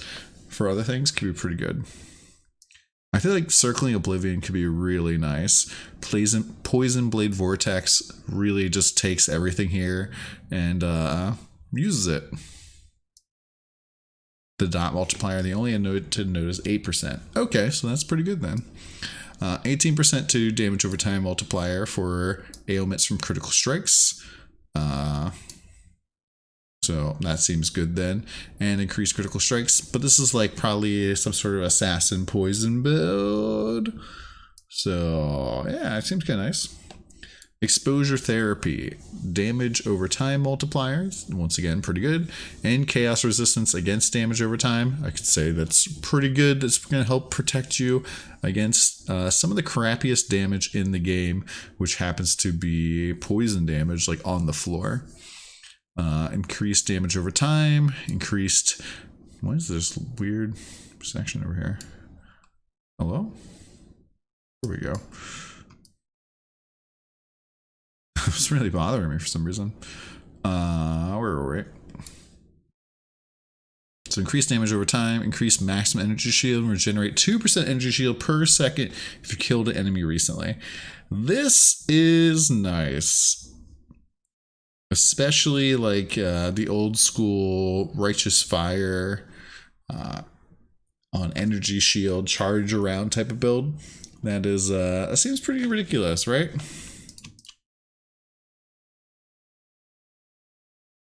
That seems nice. Alright, so damage over time, flash charges gained, and life and mana recovery from flasks. Also probably pretty good. Next up, bleed. Damage over time multiplier for bleeding. That seems good. Increases bleeding duration. Probably not that great unless you're stacking up 8 bleeds or something on the target. 50% increased damage of bleeding you inflict on maim targets. That seems pretty decent since I'm assuming you're going to be maiming almost anything you touch or are around you with flesh and stone. So 50% increased damage is pretty sizable. 12% to damage over time multiplier for bleeding. That seems nice. And attack damage leech is okay. I mean, generally your leech won't be all that big, but 2% leech against bleeding enemies. I feel like this is very much like, hey, you're not going to hit very hard, so we're going to make this number huge, right? I almost wonder if you could take Vivid Hues and work it into a build that doesn't like necessarily care about the leech cap. I could see that being pretty ridiculous. That's a lot of leech. Do I think Righteous Fire could go this league? Maybe. Probably not enough damage though. Next up, increased damage to bleeding and chance to blind with hits against bleeding enemies. That's a nice little defensive layer if you're doing bleed already. Next up, we have Minion 1 and 2. Minion is the first one to get like 1 and 2, but like things like attack miscellaneous, for example, had quite a few. So maybe not all that bad. Minions regenerate 1% of life per second, 10% chance to deal double damage while they're on full life. That could be okay. They have a chance, 20% chance to impale with attacks. That seems pretty freaking good. That seems pretty freaking good indeed. And they're not nerfing impale. That seems pretty freaking good. Summon skeletons have 10% chance to wither enemies for 2 seconds on hits. Summon skeletons also have 30% of the physical damage, converting into chaos damage. That seems not bad. Not bad at all. Minions have 50% increased critical strike chance. Raise specters, raise zombies, and summon skeletons have 50% critical strike multi. If you're actually able to really scale the crit multi, of your minions a lot and scale the crit strike chance. So it's going to be insane because minions already do a lot of damage. And so if you can start like giving them multi as well. Minions have 20% chance to ignite, and they deal increased damage against ignited enemies, and they gain physical damage as extra fire damage. So that pretty much means that things are going to, if you use this, everything is going to be ignited for the most part, unless it's immune to ignite. So not bad at all. 20% increased damage and physical as extra fire. That's pretty cool. That's getting funny, guys. Patch notes should be tomorrow sometime or later today, maybe. But yeah, it's definitely good for SRS, but it also could be good for things that don't do... basically, as long as it does physical damage, it'll now do some fire damage, and then therefore it will ignite. Pretty insane. So 20% increased damage for that. Not bad. Minions deal 50% increased damage, and if they're created recently, they have increased attack and cast speed. They also have 30% increased movement speed. That seems a lot of movement speed. Like, I'm not really sure about the normal movement speed for minions.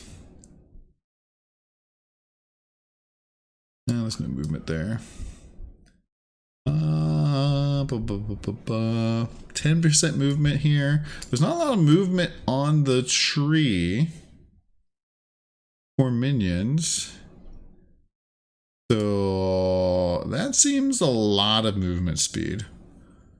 But only for minions that are created recently. That could be okay. I mean, so a lot of movements coming from the jewels or other stuff. So it's okay. I mean, this is only stuff that's made recently, though. So not really good for specters. Skeletons kind of But, yeah, maybe if this didn't say the minions created recently, it was just minions have 30% increased minion speed, that would be insane. Absolutely insane. Primordial Bond, increased damage per summoned golem. That seems nice. Increased effective buffs granted by your golems. Golems have 25% increased maximum life. I would say that here, this could potentially be into some builds that aren't minion focused. Like some elementalists who just has a lot of golems around them. That could be pretty good. Next up, Minion 2. These are different icons. We're not really sure what the difference is here. These are all like zombies freaking out at a rave or something. And these are all like God almost touching the necromancer. But minions have 20% increased maximum life. Zombies are bigger. What? Why is this a thing? Does the zombie size actually do anything? Yeah, how many of these could you get? Like, could you have like big boys, like headhunter size zombies? That could be insane.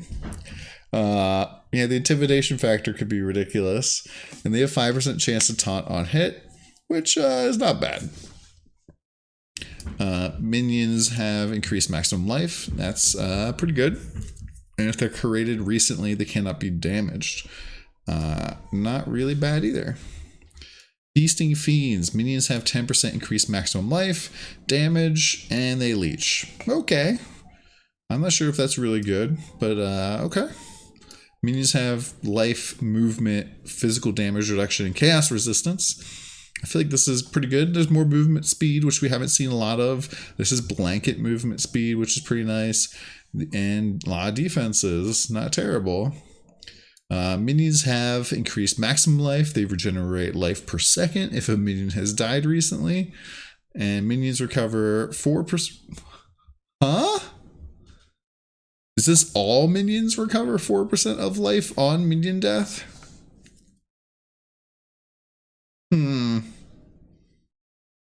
That's kind of interesting. That's like Teamfight Tactics light. Notable. Okay. Minions have increased maximum life. Minions have chance to knock enemies back on hit with attacks.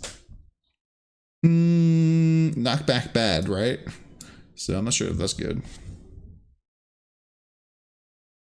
You want to power creep? Here's some power creep. Totems.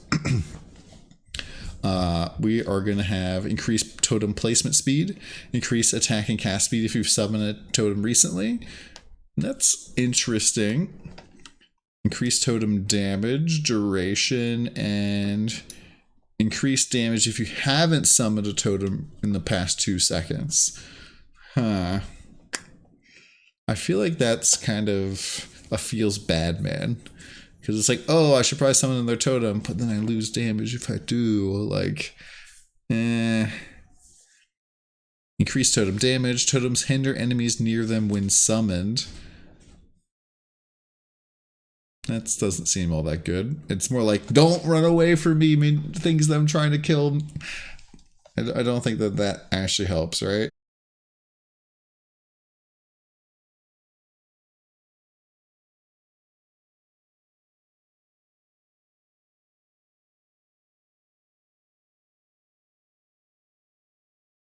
Yeah, the totem nodes were just that bad that yeah, I had to dip out.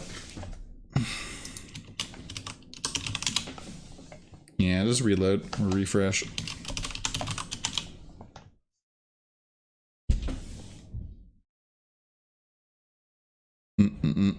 Welcome back, everybody. I'm not sure what happened there. The totem nodes are just that bad.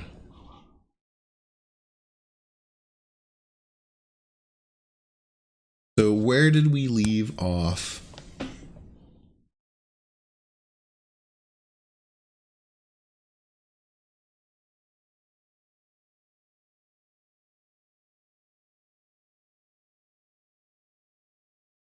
The hinder node. Wow, okay. So 30% increased effective buffs granted by your active ancestor totems. I think that's pretty bad. Not really amazing. I mean, let's go see how much Ancestral War Chief would give. If you're wondering what this POB is, somebody was asking me about the difference between pride and not pride and doing shenanigans and stuff. Let's just go back to actually a clean POB. This is my like build guide, which I just put out recently. Ancestral War Chief provides you 18% more melee damage while a totem is active. So this would give you 6% more melee damage while you have a totem active. Probably not worth it. Probably not worth it at all. Totem damage, totem placement speed, and range. That's kind of nice. I feel like this is almost mandatory in some ways. Increased totem life. They have physical damage reduction and chaos res. Sleepless sentries. Attack skills have +1 to max number of summoned ballista totems. And they get totem damage and duration. Not bad. And then gain arcane surge when you summon a totem. Spells cast by totems deal increased damage. That's okay. That's okay at best. Okay, so we have covered all of the attack stuff. Projectiles, AoE, channeling flasks, dots, bleed, minions, and totems. And now we're going to go Elemental, Spell, Mist, Cold, Brand, Lightning, Ellie, Ailments, Ignite, Fire, Chaos, Chaos Dot, Purity and Agony, Curse, Heralds, Auras, Traps, and Mines next. So next up we see Elemental, Sadist. We get 15% increased elemental damage if you've chilled an enemy recently, 20% increased elemental damage if you've ignited an enemy recently, and 25% elemental damage if you've shocked an enemy recently. That is fucking ridiculous. Actually crazy, man. Actually crazy. That gives you a chance to get 60% increased elemental damage. And by the way, if you are critting for any amount of fire damage or critting for any amount of cold damage, you'll probably be igniting and chilling things. And maybe even shocking. So I could see Lightning Wild Strike, this being huge. Huge lightning wild strike. So like all you have to do is have a little bit of cold, have a little bit of fire on there, and pretty much as a reminder, if you crit, you have a 100% chance to apply elemental ailments. Thought only one ailment can't be applied to a mob at one time. You're thinking about a different game. You can apply all of the ailments all at the same time, all with one hit. This is not loading over here. There we go. 2.2% elemental damage leeches life. That's nice. And elemental damage. I would say this is pretty good for spell builds. Not really for attack-based builds, but for spell builds. 10% to all resistances and increased elemental damage. That's pretty nice as well. I would probably pick that up on build if it was on my way. Hello. Increased elemental damage. Cold skills have a 25% chance to apply cold exposure. Fire skills, chance to apply fire exposure. And lightning skills have a chance to apply lightning exposure. That seems pretty stinking nice. Just download it and they could do that.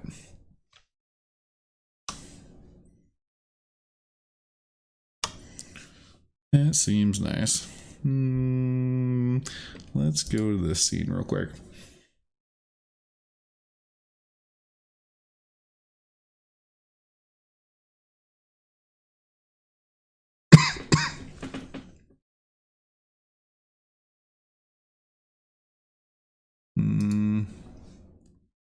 Nah, it's like not giving me a good look. Does elemental hit count as all 3 types of skills? Yes. However, you can only have, I think, 1 type of thing at a time. Yeah, just give me like this huge side white bars, and I'm not liking that at all. So I'd rather have what we were dealing with before.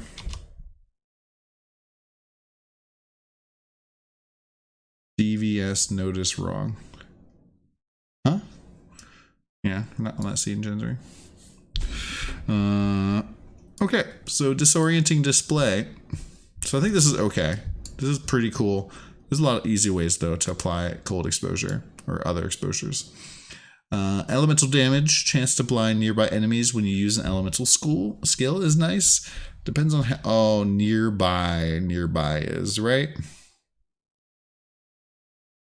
It's mostly a caching issue. Okay.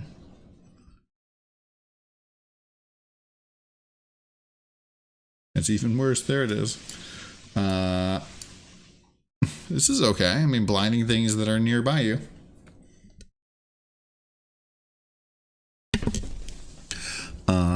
Next up, we have increased area effect and elemental damage. That is not bad either. Spell miscellaneous. So I say elemental. These are okay. Not really insane. Spells. Skills supported by Unleash now have 30% increased seal gain frequency. Oh god.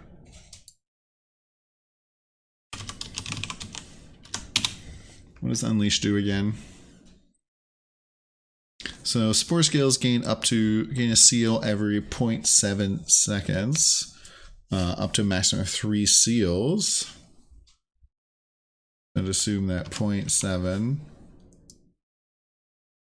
times 0.7. So down. That's a pretty freaking, pretty big difference. And they're going to get a seal every half second. And so if you just go like a second and a half, you just...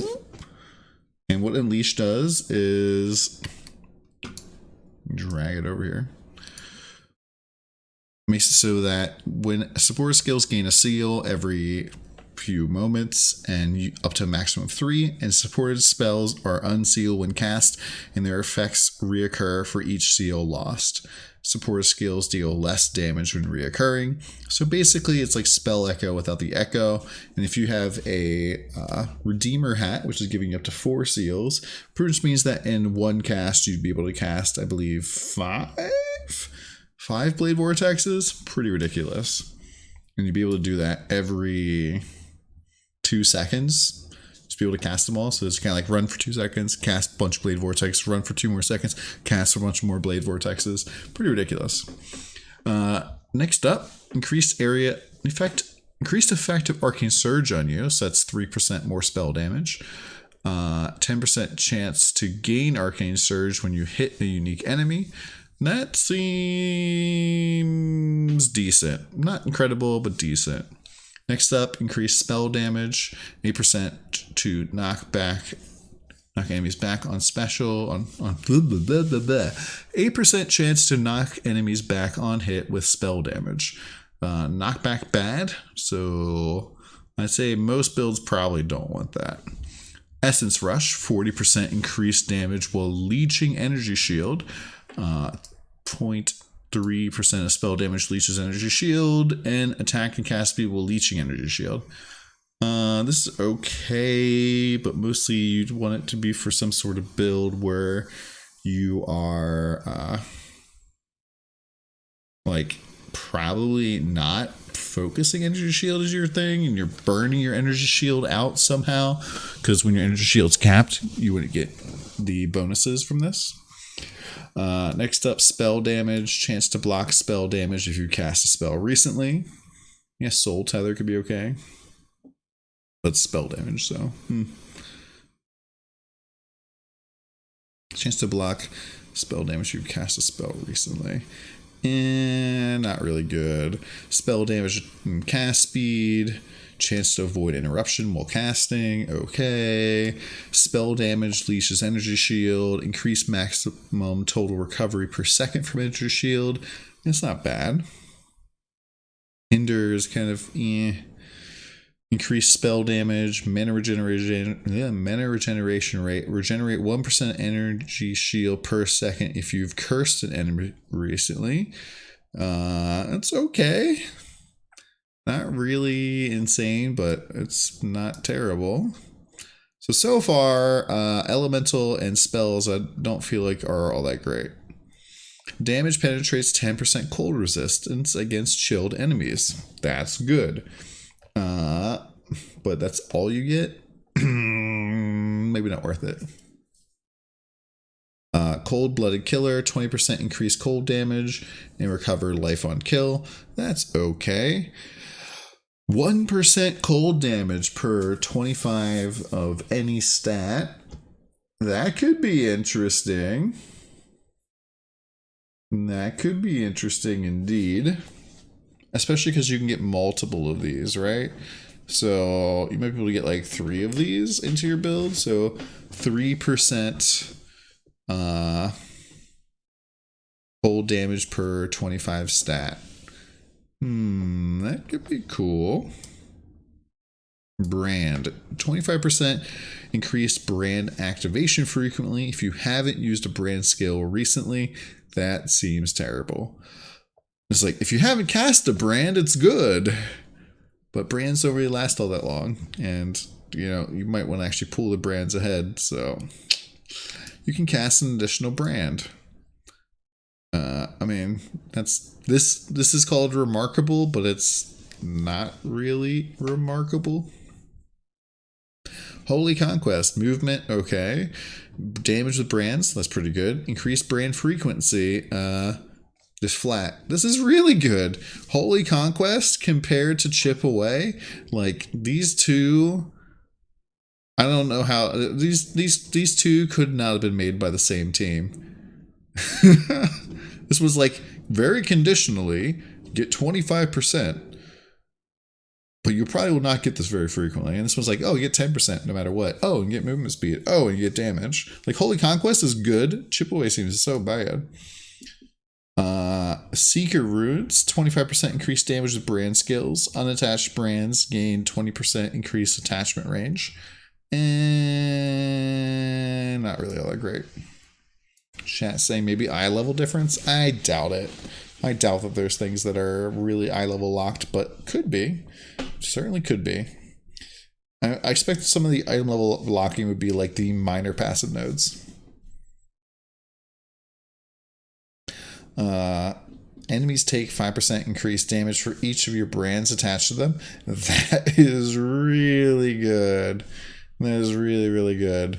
That's like, I can get 2 or 3 attached. That seems pretty nice. That's like more damage. Basically, when things take increased damage, I was trying to highlight here. When things take increased damage, that is actually a more multiplier, but it's additive with other ones that are also increased damage.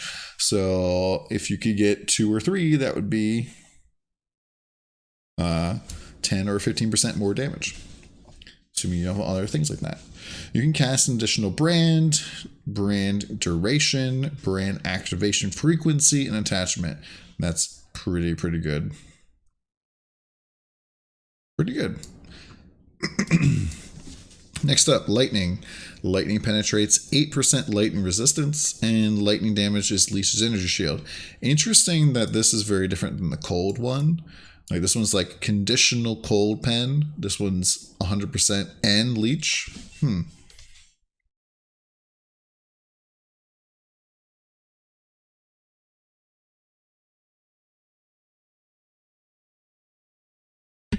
then one last guy, thank you man for the 16-month sub. Really do appreciate that. You freaking rock, man. Sorry, no alert noises right now because we're trying to record for YouTube, but you rock, dude. How you doing? Where were we? Supercharge. Lightning damage with non-critical strikes is lucky. That is kind of good. Non-crits being lucky. If that was all hits, that would be insane. But I could see working that into some sort of spell casting non-crit build. Lucky for it, lightning is really amazing.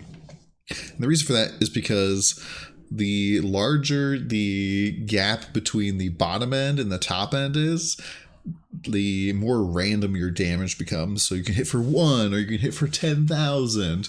And so lucky allows you to roll twice.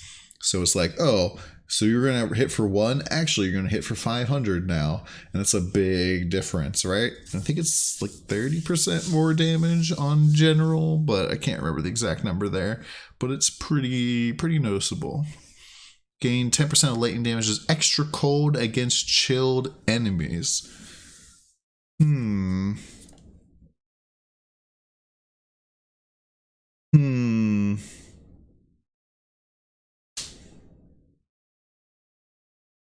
Lightning as cold. Kind of interesting. Oh yeah, and this would definitely be like elemental overload type of thing, supercharge. Paralysis, lightning damage, chance to double stun duration, lightning skills have reduced stun threshold. And that's kind of weird. We don't really see all sorts of that kind of stuff. Like stun on lightning skills. Oh yeah, chat, good point. This allows you to shatter with lightning skills without doing any conversion, like Band of the Brotherhood, whatever it is. Oh yeah, this is also true. Like you can still crit with EO, and you want to crit with the EO, but you don't do the additional critical strike multi. Astonishing Affliction. Ailments. Increases the duration of elemental ailments. Damage of hits and ailments against enemies affected by ailments. And increases effect of non-damaging ailments. I love how much little text here. There's almost more gray text than actual text. Elemental ailments are ignited, scorched, chilled, frozen, brittle, shocked, and sapped. Ailments are ignited. It's like there's just so information, man. So much information. But yeah, a lot of these seem to really benefit skitterbots just chilling out and being around in a lot of different builds. Increased elemental damage, increased mana regeneration rate if you've frozen an enemy recently, increased mana regeneration rate if you have shocked an enemy recently, and increased effect of non-damaging ailments. So it's like 60% mana regeneration rate for a lot of builds. That's not bad. Not bad at all. Welcome in, Wolfio and friends. We're going through all of the passive nodes. How's it going, dude? Deep Chill, 10% cold damage overtime multiplier. Increased effective chill. It's pretty good. I don't really know if there's a lot of cold dot builds right now.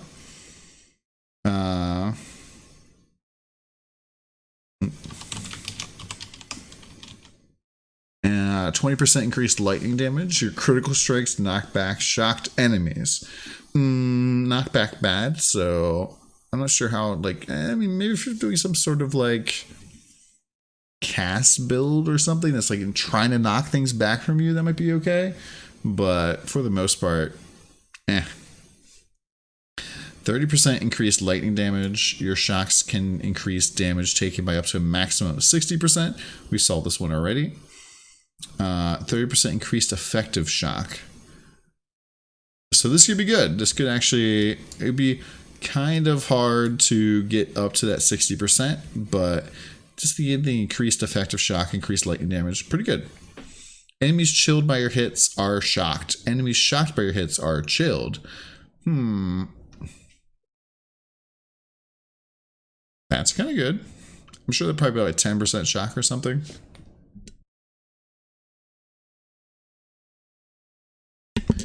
Ugh. My like throat's like definitely feeling sore today. 20% increased cold damage. Freezes you inflict spread to other enemies within a radius of 12.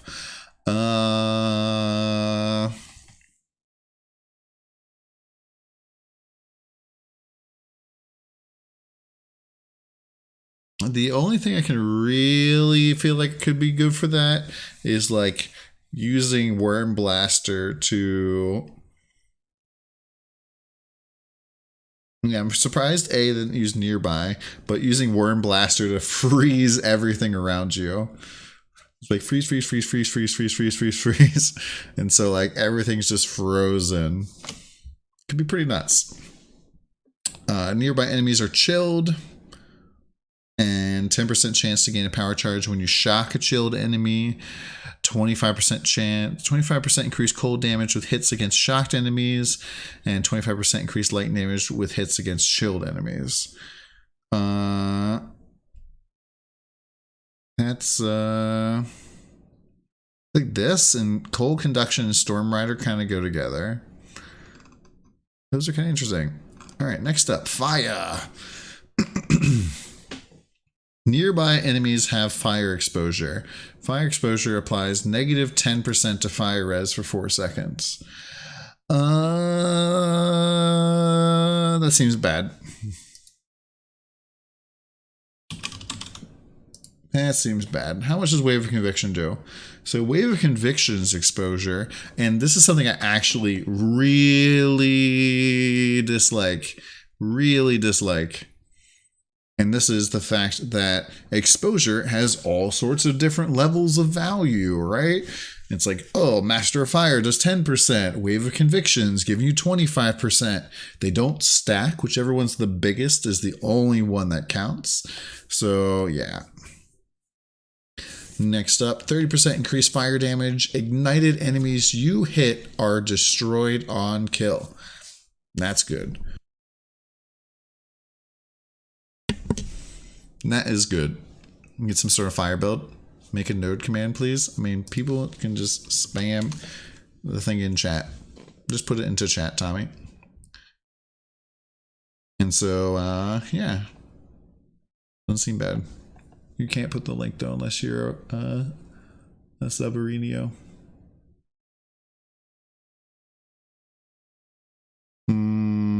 Master of Fire stacks with EE.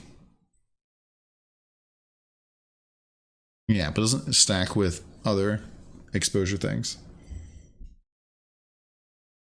Yeah, non-subs will get bopped by the bot. So yeah, I'd say this is kind of bad. To get Wave of Conviction. Like for example, in my Raider build, we were taking this. This makes it so that we have nearby enemies have 15% minus in terms of exposure, and that always got overwritten by my cast on damage taken Wave of Conviction. So yeah. 30% increased fire damage. Oh, we already went over it. 35% increased fire damage and 10% chance to make a smoke cloud on kill. I like this. I like this a lot.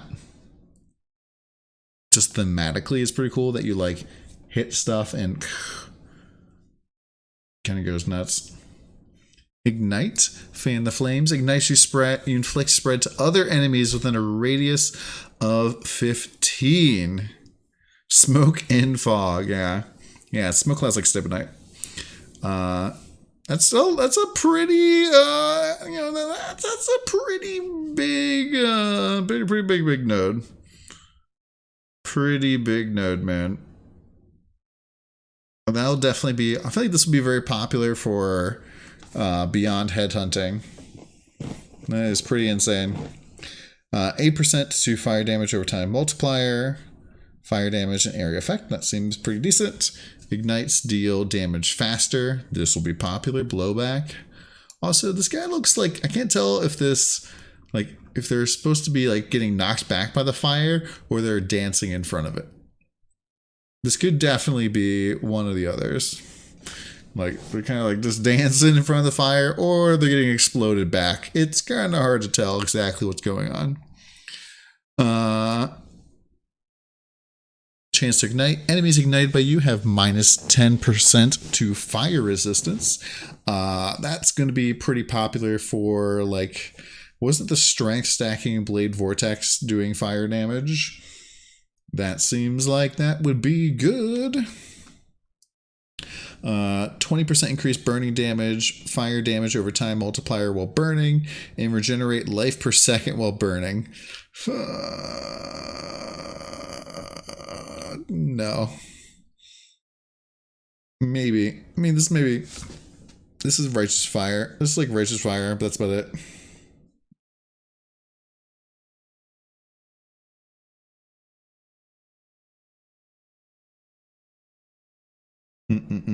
Alright, Chaos.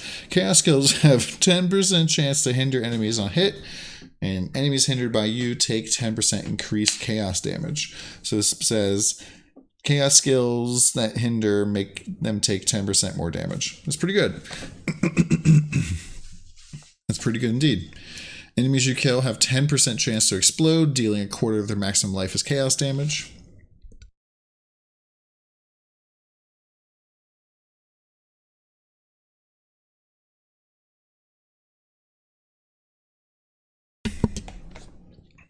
And then 30% chaos damage, 10% attack and cast speed, 30% increased chaos damage, and chaos skills ignore interruption from stuns.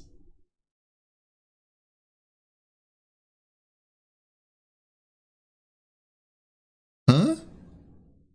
What?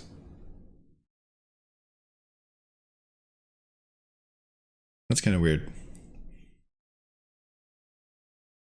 But yeah, so once again, we see Blight channeling, so Blight just doesn't get stunned. Okay. So yeah, another again, the explodes 10%. It's not as good as other things.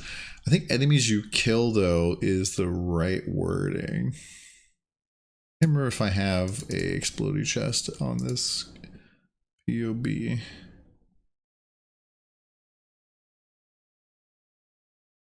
Look real quick. Body armor. We're going to make it Crusader. Killed enemies explode. Okay, so this is enemies you kill. So it's not everything can explode. So this can't chain. It's only things that you hit directly. So 2% increased chaos damage per 100 maximum mana, up to a maximum of 80%. So, divide that by 2. 41. So 40 times that. That means you have 4,000 mana. You get 80% increased damage. That doesn't seem bad, especially if you're doing like mind over matter shenanigans. I feel like that could be pretty good. Next up, increased chaos damage, increased skill effect. Summon skeletons have 30% of physical damage converted to chaos damage. Why is this here? Why is this here?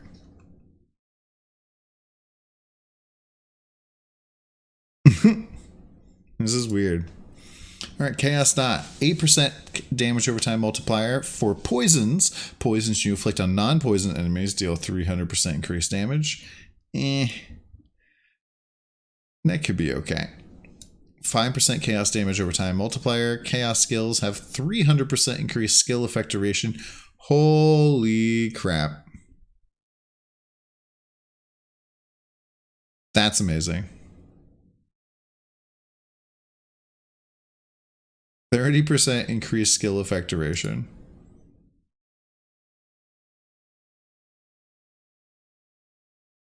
That is pretty ridiculous. Like 10, 20, 45 if you're going to exceptional performance. And what, 10, 20, 45 over there. So adding another 30% to like Toxic Rain. Oh my god. Toxic Rain. Loving this. That's actually insane. Cast speed, spell skills have 10% to damage over time multiplier for poison. 20% chance to poison on hit with spell damage. Oh yeah, and friendly reminder that you can get like a lot of these. You can like stack them in with very lucky rolls and like going to multiple spots on the tree. Septic spells? I could... Is this the only way... You can poison with spells normally. Never mind. You can't bleed with spells is the thing you can't do, or impale. Poison duration, bleeding duration, damage over time, multiplier for bleeding you inflict on poison enemies, and damage over time multiplier for poison you inflict on bleeding enemies. That seems okay, maybe for some sort of assassin build, I'm not sure. And then chaos damage over time multiplier, increased maximum mana, increased mana regeneration rate. Okay.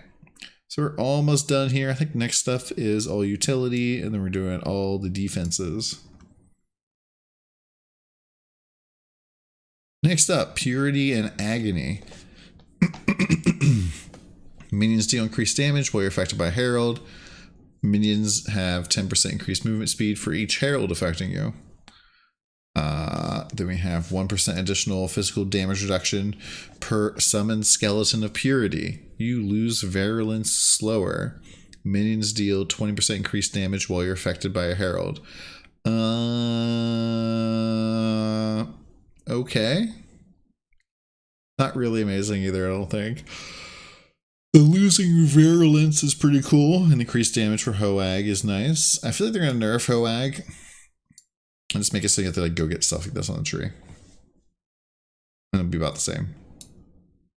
Maximum number of Sentinels of Purity, 5% plus 5 maximum virulence, and minions deal increased damage while you're affected by Herald. Yeah, that seems pretty ridiculous. Herald of Agony. Well, what does it do for virulence? So Agony Crawler deals 12% increased physical damage per virulence you have, and 3% increased attack speed. And so that would be like adding 60% increased physical damage and 15% increased attack speed. That seems gross. Curses. Increased effect of your curses, increased damage if you've killed a cursed enemy recently. I mean, I could see this being on a self-cursing headhunter build because the damage increase and increases your effect of curses kind of naturally. Something that you want. 10% increased effect of your curses. Enemies you curse are hindered with reduced movement speed, and regenerate 1% movement of energy shield per second if you've killed an enemy recently. Meh. Not really super duper crazy, I don't think. Enemies you curse are intimidated and unnerved. Damn. That's pretty gross. So that's pretty gross. That one's very nice. Getting the intimidate, getting unnerved basically is built into your build. Very, very, very nice. Enemies you curse take 5% increased damage. That's nice. It's not really all that insane though. Mostly because this small amount, you have to remember that Take increased damage is all additive together. And so this is probably like 2% more damage. Still, 2% more damage from notable is pretty big. Maybe 4%. 25% increased area of effect to your curse skills, blah. 5% increased effect to your curses, eh. And curse skills have 5% reduced mana reservation, eh. Curse skills have 5% increased skill effect duration, 25% increased damage with hits and ailments against cursed enemies, eh, okay. You have Culling Strike against cursed enemies, that's kind of nice. And they have increased skill effect duration, that's kind of decent as well. Not bad. Next up, Heralds. I like this icon. This is pretty cool. It's like the hand going up with the swords. Pretty cool.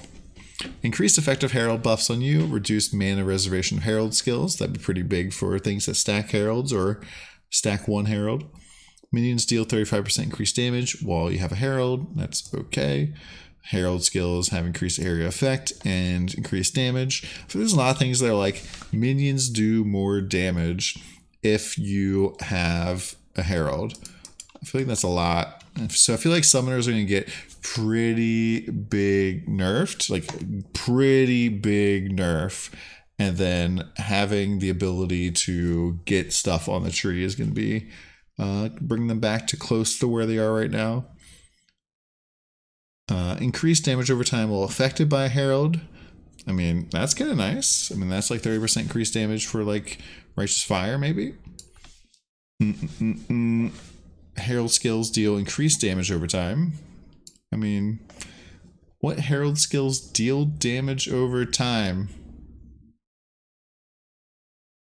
Herald of Ash? That's it? Okay. Increased damage for each Herald affecting you. Yo! Welcome back. Try. Yo! If this is a medium jewel node, if this is a medium, quad Herald back on the menu with like 6 of these. Go voices, and then 3 off of that, so that'd be like 300%. Oh my god. You can even go 6 Heralds, yeah. It'd be kind of insane.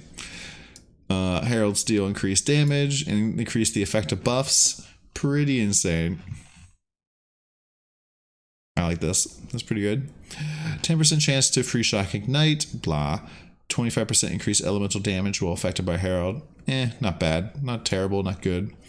+1 to critical strike chance of Herald skills. 25% to critical strike multi if you dealt a critical strike with a Herald skill recently. That seems very nice for Auto Bomber. Holy crap moly, dude. That, because this is flat crit, right? You might be looking at it and be like, why is Don pogging about 1%? That is a flat 1%. It's kind of like on your weapon. So if you have like a 5% weapon, you have 100% increased crit. It now becomes 10% crit. But if you have it +1 up to 6, it goes from 10 to 12%. So that's pretty big because this scales dramatically with increased critical strike chance at other places. Pretty ridiculous. Next up, auras. Reduced mana reservation of banner skills. Okay. Increased effect of non-curse auras from your skills on enemies.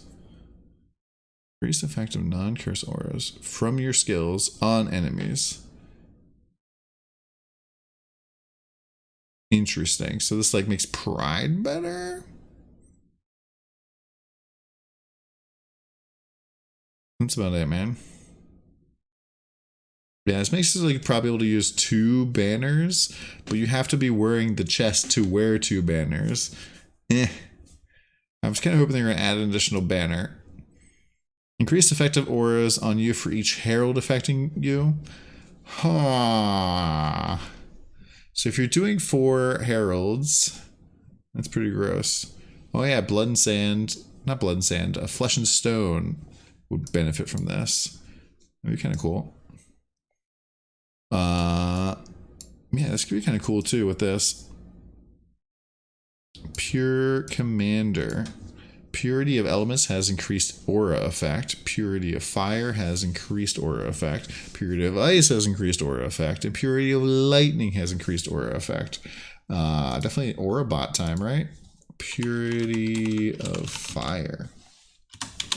So Purity of Fire is going to be granting you 40% additional fire res. That gives you 12 fire res.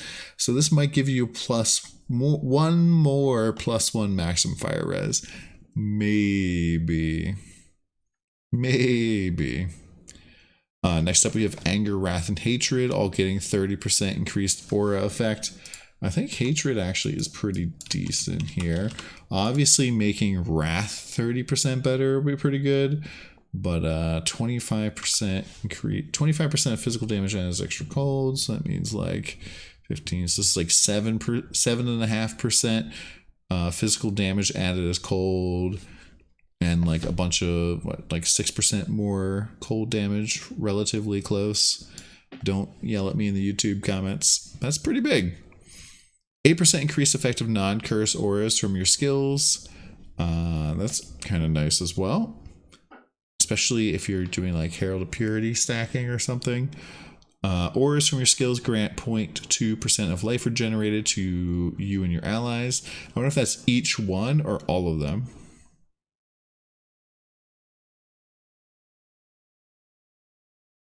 And if it's each one, then, yeah, that's not bad.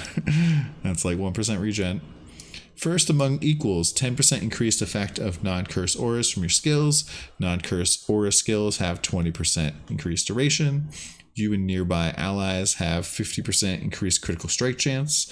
You and nearby allies have 15% to critical strike multi. Allies don't count minions, if I recall correctly, but 50% crit chance and 15 multi?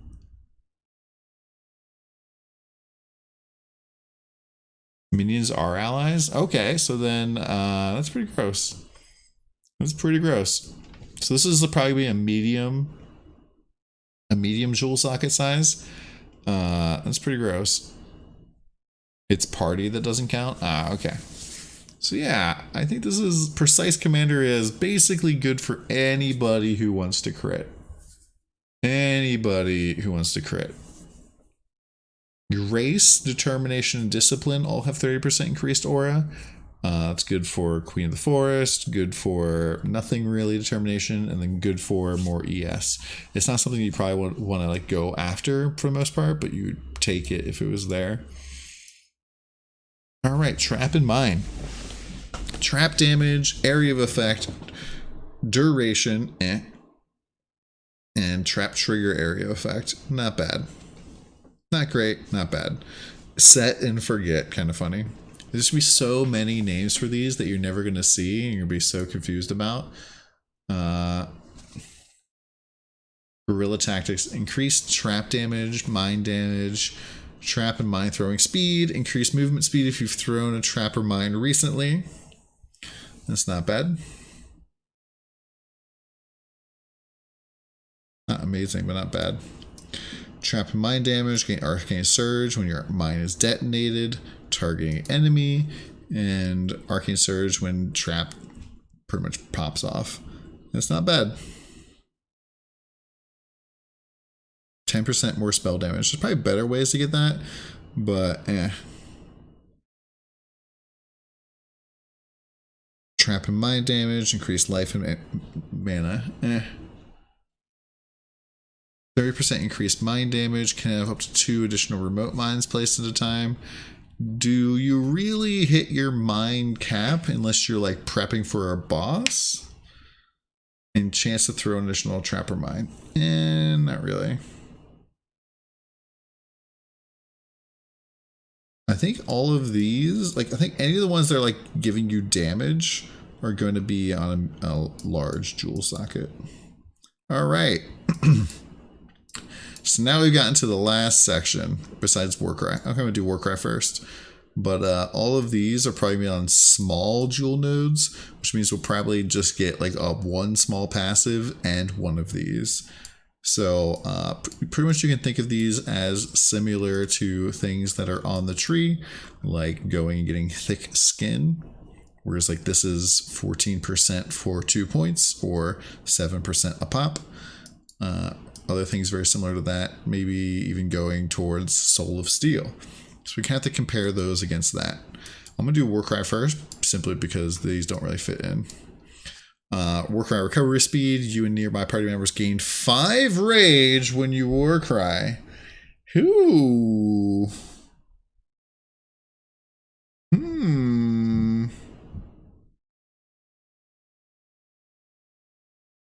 That is not bad.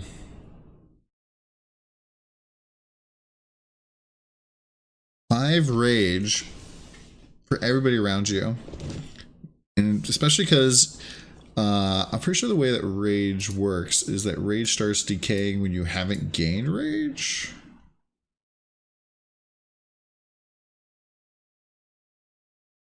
You lose 1 rage every half second if you've not been hit or gained rage recently. So what that means is that mob mentality would make it so that you could sit at 50 rage against Cirrus. You could just sit there and be like, come on down, man, fight me, please, and have 50 rage. You could also stack up your rage before the boss, and that's kind of cool. I like that. I feel like in general, Warcries have felt pretty bad, and so this would be kind of neat for that. 20% increased Warcry cooldown recovery speed. Enemies taunted by your Warcries are intimidated and unnerved. That's also kind of cool. Another way to get those intimidated and unnerved into the build.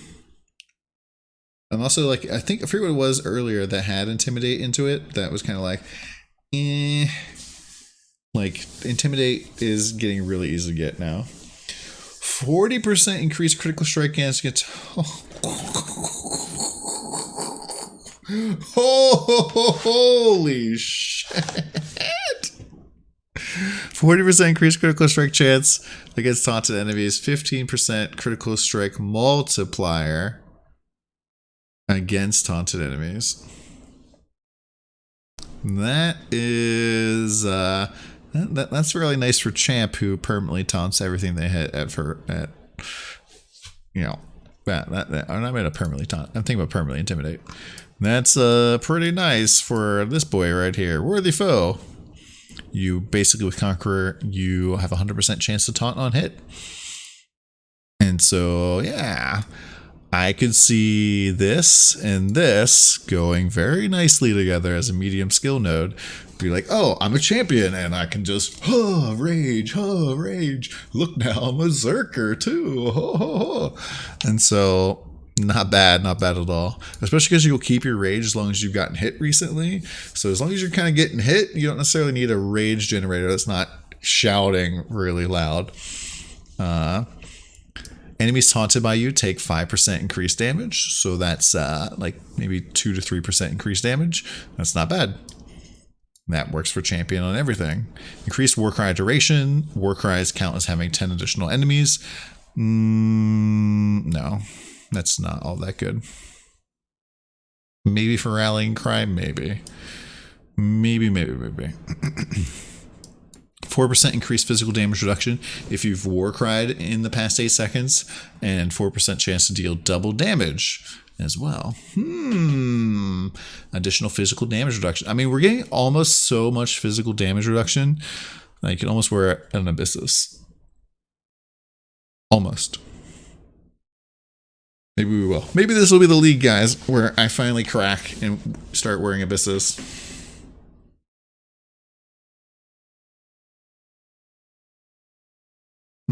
Warning call. Increased Warcry cooldown recovery speed. Increased melee critical strike chance if you've Warcried recently. Holy what?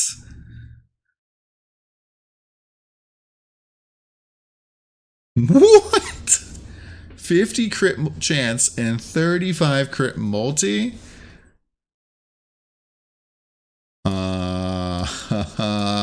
Like, this is a big one, right? And this is bigger than that.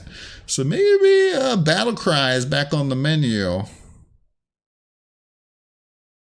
Maybe Battle Cry is on the menu. That is pretty insane.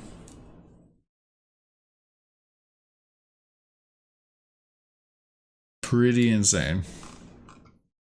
I'm not sure if Champion or Zerker is going to be more ridiculous with this.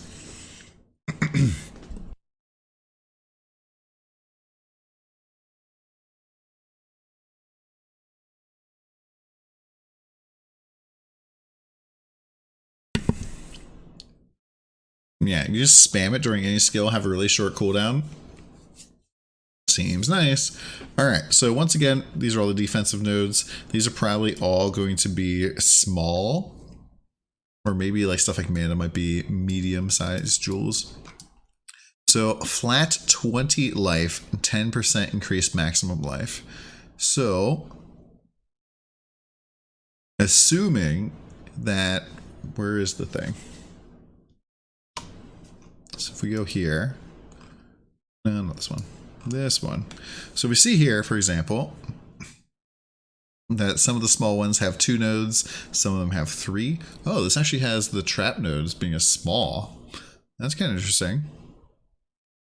So we have to remember that these are basically maybe 3, maybe 4-point nodes, and kind of judge these accordingly. And so spending 3 points to go get 10% increased maximum life, it's going to bring you down to 3% per node. Now the 20 flat is okay, but not super amazing. And so the other minor nodes need to probably give you, I'd say probably at least 2% per node in order for this to feel good. But if they gave you like 4% per node, then you'd be spending like, let's say it's just a 3-pointer, you're getting 3 points for 14%. That's not bad, but maybe not as good as going to the Scion Life Wheel. Sublime Sensation, same thing. This would be really good if you can do like energy from within and hit this somehow, but it's okay-ish. It'll really depend. Like a lot of these will really depend on how good the minor nodes are. Peace amidst. How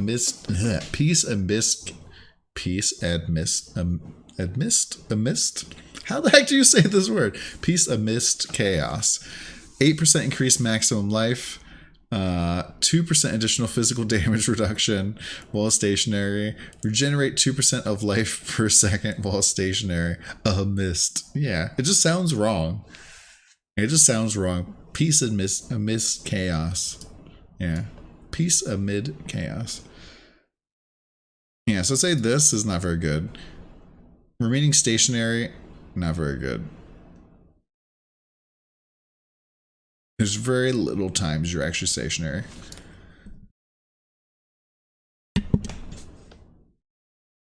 Uh, 6% increased maximum life.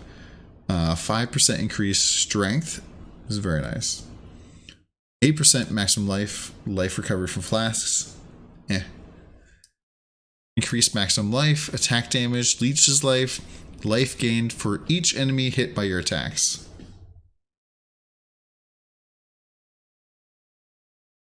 Is this different wording? Is this different wording than other life gained on hit?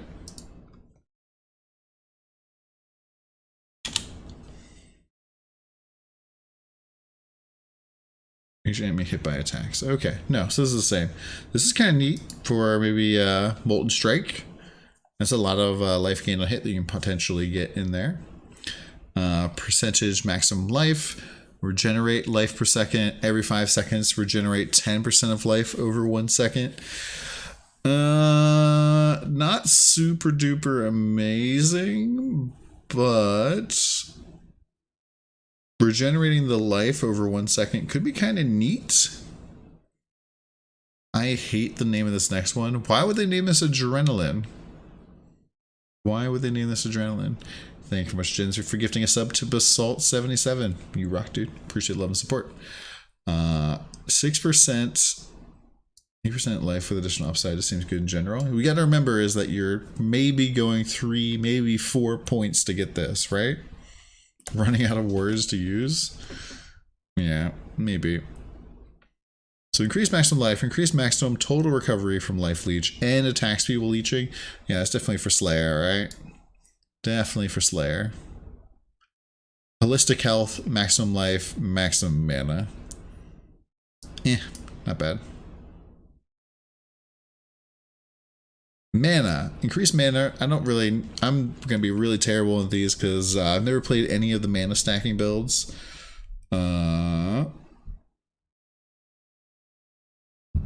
So 15% increase maximum mana, increase maximum mana regeneration while stationary, blah. Flat mana, more maximum mana. How much is like mana on the tree? Like 20% here.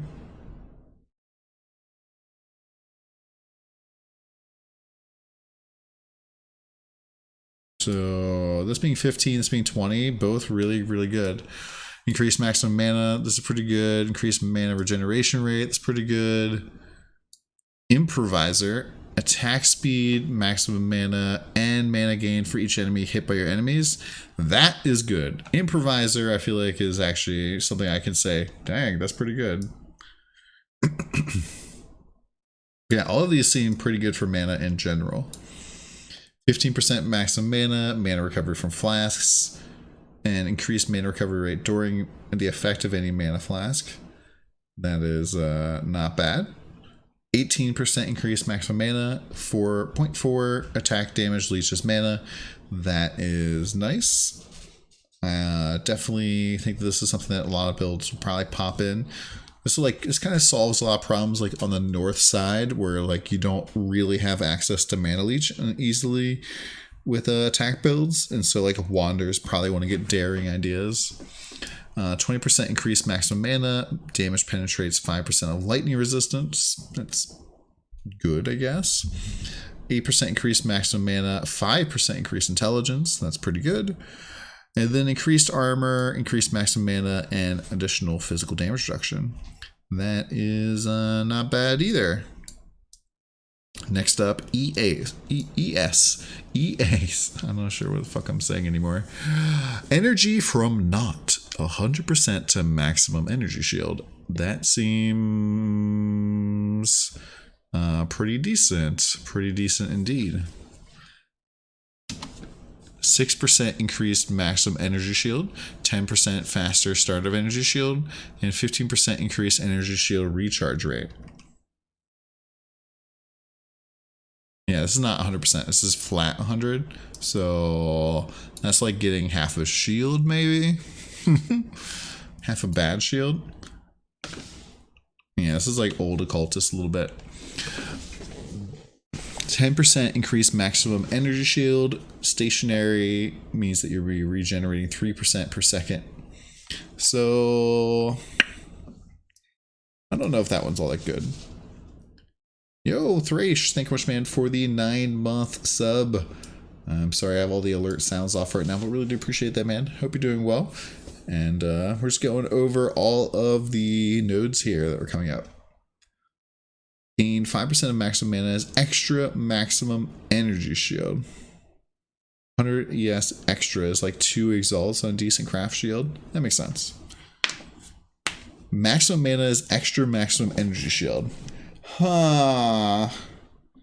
So this will probably be on a medium or maybe even a small jewel socket, which means that you could easily get 3 of these for a single cluster jewel. That seems like a lot. That seems like a lot. Fixed wicked wall text. Where's wicked? What's wicked wall?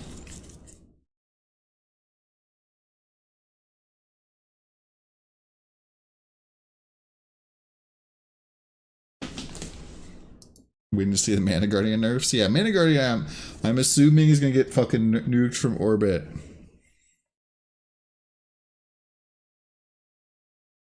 And Stormbind considered stationary. I mean, there's no teleport anymore in Stormbind, so as long as you're channeling, yeah. Sounds good, Thrash. I'll check it out. increased maximum energy shield, spell damage, leeches energy shield, increased maximum total recovery per second from energy shield leech. Maybe good. Maybe. Okay. Valhalla, thanks. I don't know if that's all amazing though. Block spell. 20% chance to gain a power charge when you block. 6% chance to block spell damage while maximum power charges. Double That's actually, I think Powerful Ward is pretty bad. I think that is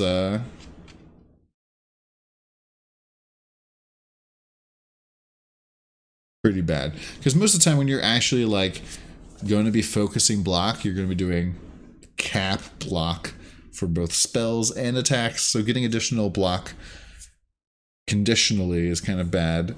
And the power charges is kind of nice, but 3% all block and avoid ailments is pretty meh.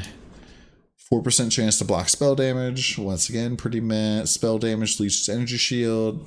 Pretty Block spell damage. Increase spell damage. Chance to gain a power charge when you block. Pretty I don't really see any of these being all that amazing. Now, regular block. Don doesn't know much about spells. Do I know nothing about spells? Yeah, 6% chance to block spell damage is not that great. And like, when you don't have a lot of, block chance, it's not really all that good to have 20% chance to get a charge. Prodigious defense. 3% chance to block spell damage. Increase attack damage while holding a shield. That's pretty good. I felt like shields got a lot of strength. And then 3% chance to block regular damage. So that's pretty good. 20% chance to gain an endurance charge when you block, and 6% chance to block attack damage while at maximum endurance charges. This is good. This is a good one. This is very nice because it gives you 6 to attack and spell damage on Gladiator. This also gives you endurance charges. That seems pretty nice. Yeah, this is true. Some of them do seem to be a little weird text. It seems the attack damage has a plus, but then the spell block doesn't have a plus. That's strange. 80% increased critical strike chance if you haven't blocked recently, and 40% to critical strike multi if you have. That seems nice. That like definitely helps gladiators get some damage back in there.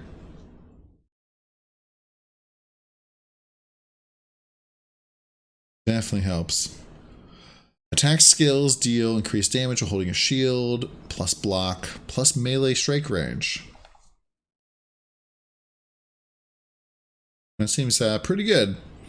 Pretty good, especially for face breakers. 30% damage, some block, and range. Very nice. Up next, 15 to all attributes. Elemental resistances while holding a shield and defenses. That's not all that bad.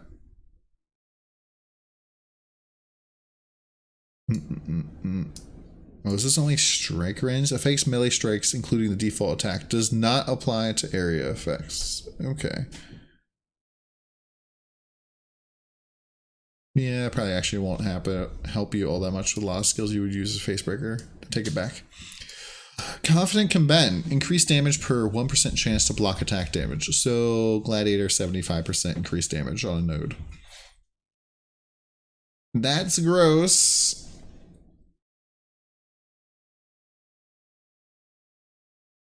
That seems very gross. 0.4% to block attack damage, leashes life, regenerate 1.5 of life per second, 4% chance to block. Not bad. Life, chance to gain endurance charge when you block, flat block. Not bad. Chance to block attack damage. Enemies taunted by you take increased damage. That's decent, especially if you're going to be spamming war cries.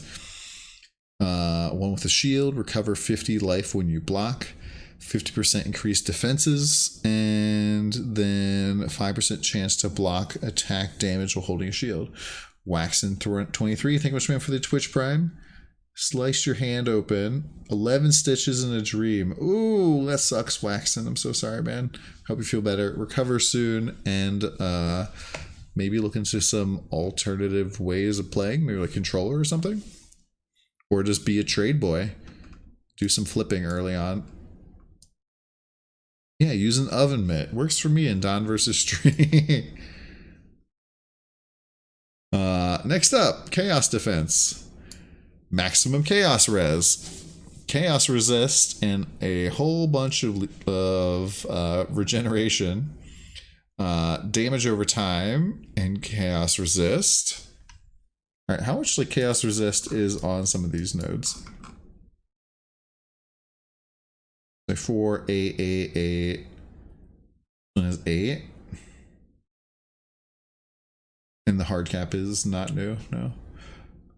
So this is not bad. 13% resist is quite a bit. 17% chaos resist and unaffected by poison. Ooh. Man, we're gonna have so many like... You'll be able to like put like ignite, get rid of ignite basically.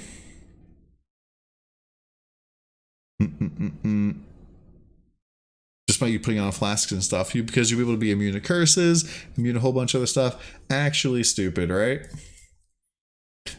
Increased maximum life. And this is also, by the way, unaffected, which means debuffs are unaffected by, can still be placed on you, but will not actually apply their effect.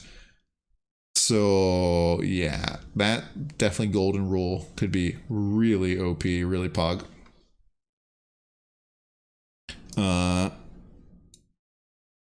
So maximum life and chaos resist and maximum mana. I feel like blessed is going to be popular, especially if chaos is anywhere at all in this league mechanic. Moving forward, we have lightning, fire, and cold defenses. I honestly don't know how I feel about these. I don't know how I feel about just these in general, simply because for the most part, I kind of feel like elemental resistances do their part, unless you're like intentionally converting damage to take more of a type. So lightning defense, we have increased maximum mana, increased maximum lightning resist, regenerate an energy shield per second. Purity of lightning has reduced mana reservation, flat intelligence, flat resists, avoid being shocked, which is bad, chance to avoid lightning damage, which is okay, increased movement speed while you're shocked, that's kind of neat, and reduced effect of shock on you.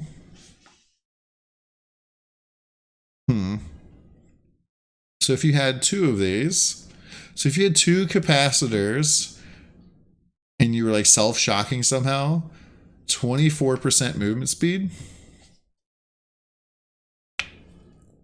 Not bad. Increased mana regeneration rate, 20 to lightning resist and regenerate per second. +2 to maximum fire res and regenerate. Hey, Molten One's Mark. It's pretty much just for being righteous fire. Perfect.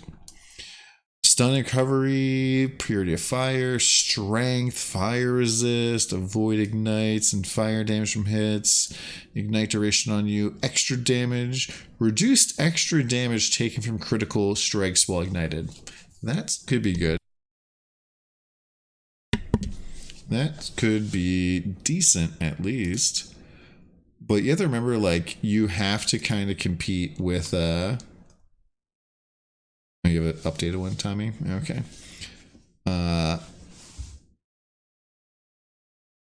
You have to remember that these have to compete with jewel sockets, because you can still do a large, 2 mediums, and then 2 smalls, or you could do a large, 2 mediums, and 2 pog jewels, right?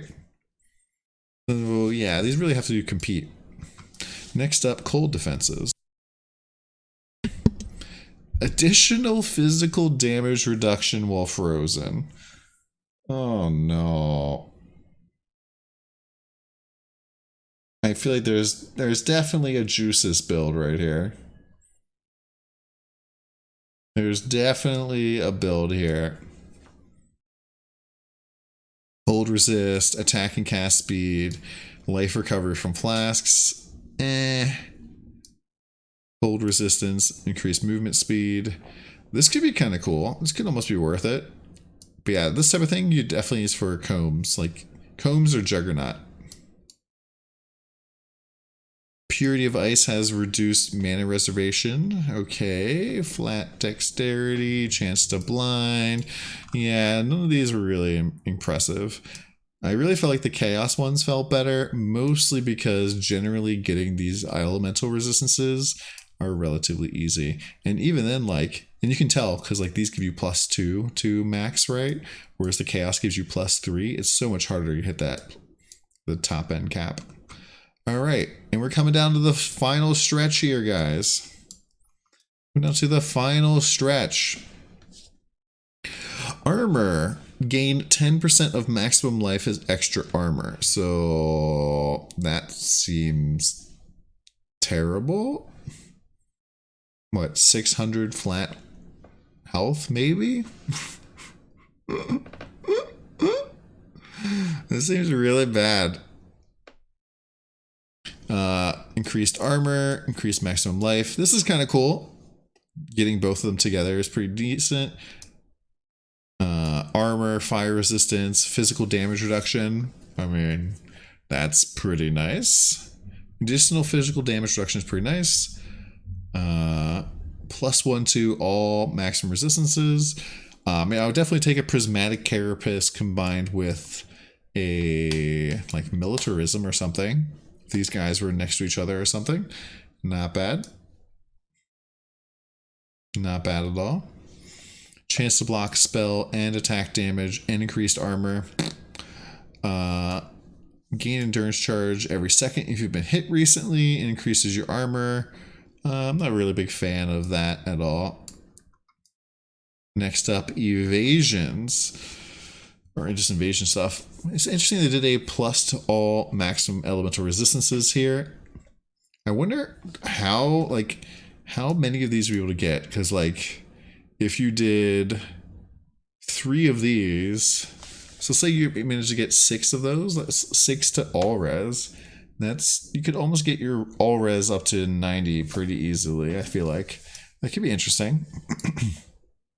Evasion rating, dodge. Chance to evade attack hits if you haven't been hit recently. That's not bad. Not amazing either though.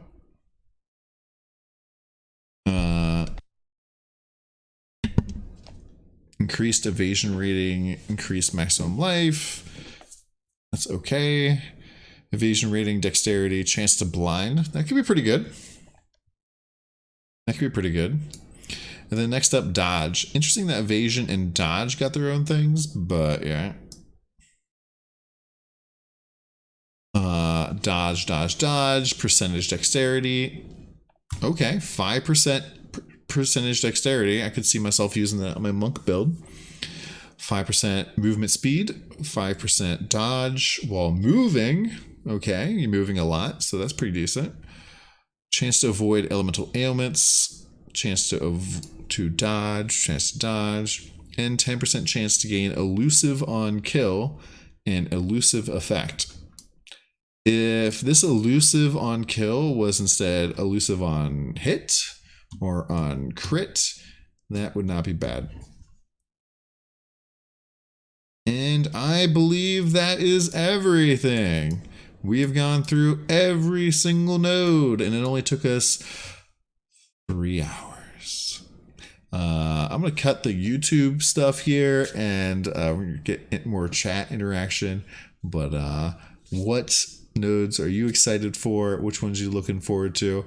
And you guys rock. Thank you for being here. I'll be putting out my monk build here sometime soon. Have a good one.